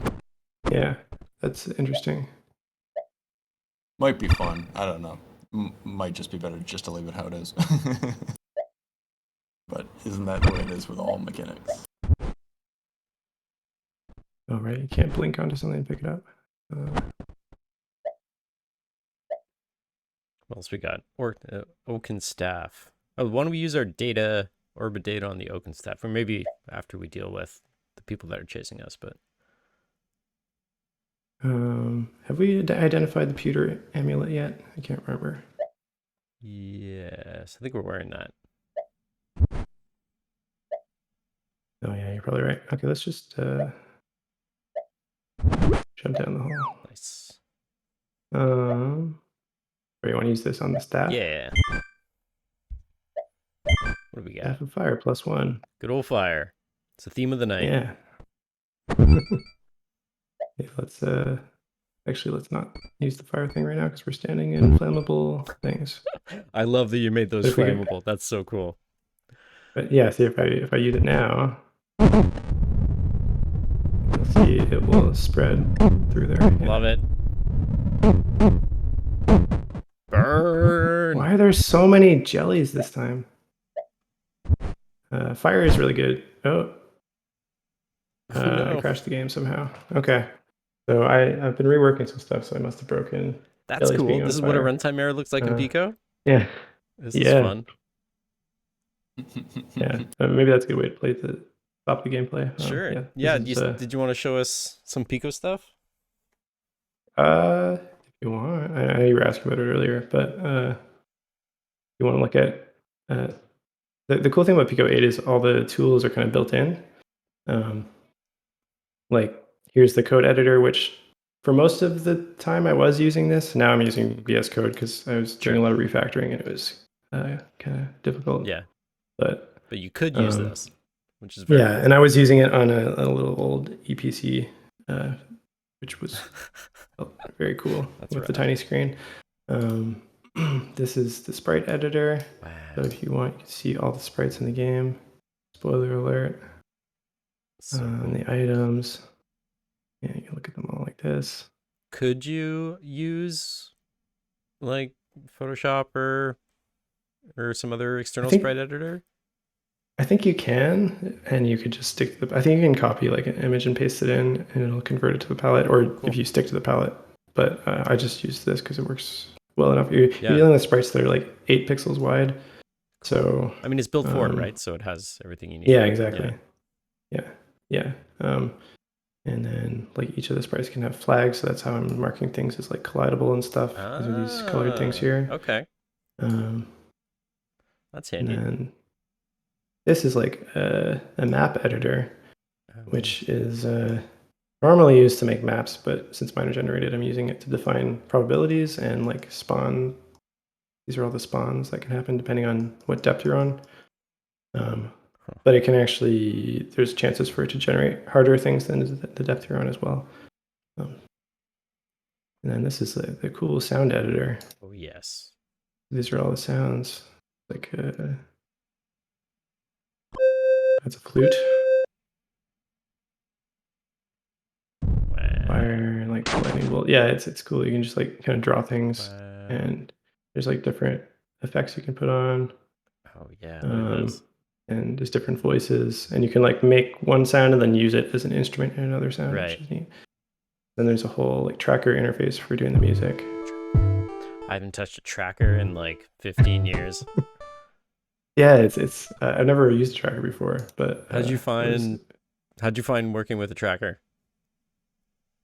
it was cool. Yeah. It was you can alternate between the tracker and sort of drawing stuff out if you want to. Okay. But yeah, you can kind of just use your keyboard as a music keyboard to define the notes, and then the interesting thing is like, how do I make a song with just a few patterns and combine them in different ways? Yeah.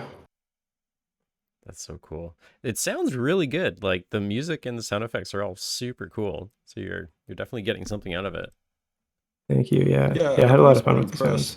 I've always been impressed with, some of the games people were able to make on Pico 8. I feel like it's sort of like a intimidating enough environment that like only really sort of like serious game makers really seem to attempt to do much in it. So the quality of what comes out of it, despite its sort of like, somewhat frivolous nature, is surprisingly high, especially like in the aggregate. So I'm always impressed with a lot of the Pico 8 stuff coming out. Yeah, I think it's also like a pretty good learning tool Yeah. if you're not trying to make something really complicated that is pushing the bounds of what it can do. Like for just getting something basic up and running. Yeah, Because the API is so small. We've been considering it a little bit for being used in our game design course, like our game design program, just for that reason. It's a cool way to force yourself to work within those constraints, right? Like I think we've talked a lot on Yeah. the show about like doing jams and forcing old constraints on you and stuff, right? But there's no getting out of it Yeah. when you're working in something like this that only works a certain way. And you have every tool that Yeah, you need in one spot. Yeah, I really liked that aspect of it, that I could actually just do it all on this tiny thing, on this tiny computer at first. And like, it didn't feel like I needed something else. Like everything was built in and easy to use. And fun, like it has a lot of character too, all the tools. Yeah. Which is nice. That's The dope. one thing I found was like the limitations of like, this is how many sounds you have and this is how many sprites you have. That's really easy to plan a game around. You can like, each enemy takes 4 sprites or whatever, so I can get this many enemies and this many items, and this many sounds. But thinking about how much code is it going to take to implement this feature is way harder. And so it's really, you can get into a situation where you like wanted to do something and you get halfway through it and then you realize you can't, which is a little frustrating. But It's like overall, I can see that being frustrating, but also like kind of good when you're like, I don't know. Yeah. It just forces you to move on, right? And be like, you know what? I can't Definitely. do that, so fuck it. What can we do, right? Yeah, there's a few things I've cut where it's probably good that I did cut them. But now I'm in a place where I'm just like pushing the boundaries, Yeah. and I don't know if I'm actually gonna be able to get everything in, but we'll see. Well, it's Yeah, fun I as mean, hell. your scope might be a little bit big. I mean, I feel like It definitely is. what you have already seems like, like kind of like the max of what you usually see other people do. Like, one of my favorite game designers of the last sort of like 5 or so years, maybe 10 or so years, is this guy Ben Sewell, who is from France. He used to make a lot of games on Pico 8, still does really, but he makes a lot of standalone games now, and he has a tendency to kind of like prototype on Pico 8, and then if something seems promising, he sort of gets a team together and makes a full game out of it. But his approach to design is very much like, polish the hell out of like 1 or 2 or 3 mechanics, and fully explore them and dress them up just nicely. Like, I don't know if it's Pico 8 has influenced his design or the other way around, or maybe a little bit of both, but it's just that it feels like a lot of his game designs, they kind of like have a scope that really fits well what you can actually do in Pico 8. Yeah, yeah, I guess if I were to make a second game in Pico 8, I would have a better idea of how much I could fit in. Yeah, for At sure. least a little Pico bit. 8's it's like cartridge based, right? Like what you're loading, you load into Yeah. the Pico 8 system, right? Could you, It's in theory, make like a multi-cartridge game? this game actually is multi-cartridge. Ah. The title screen is a separate cartridge. Interesting. And the title screen, if I load up that cartridge, the title screen has this giant ass string with all of the data for all of the things in it that gets passed to the other cart, which then parses it. Oh, that's cool. Okay. Yeah, So there's ways that you can hack Yeah. in like way larger things in there, right? a little bit, but there's still there's only specific ways you can like share data between carts Sure. and stuff. So it's all very controlled. Yeah, it's neat. What's been cool having too fun is with it. there's been little like standalone handheld devices that have basically like implemented the Pico 8 system like as kind of like a fake physical system that approximates it. I forget what the name of it was. It's like the man. I wish I could remember the name, but yeah, there's been some neat stuff with it. I think it was called like the chip something. I can't remember off the top of my head. Oh, the pocket chip. The pocket chip, that's what it Yeah. was. They were Look at shipping these pocket chip where bridges. Wow. you could run Pico 8 right on it, so you could you could load up little Pico 8 games on it and stuff. Or use any of the editor, you know. This is a cool bridge level.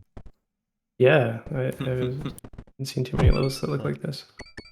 Yeah, it's neat. Reminds me of that episode of Star Trek where there's two Rikers.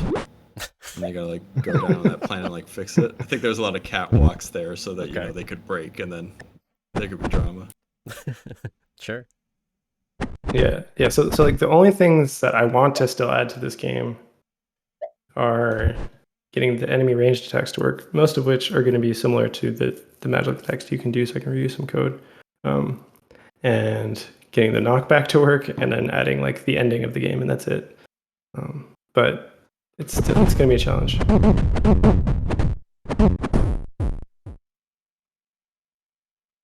I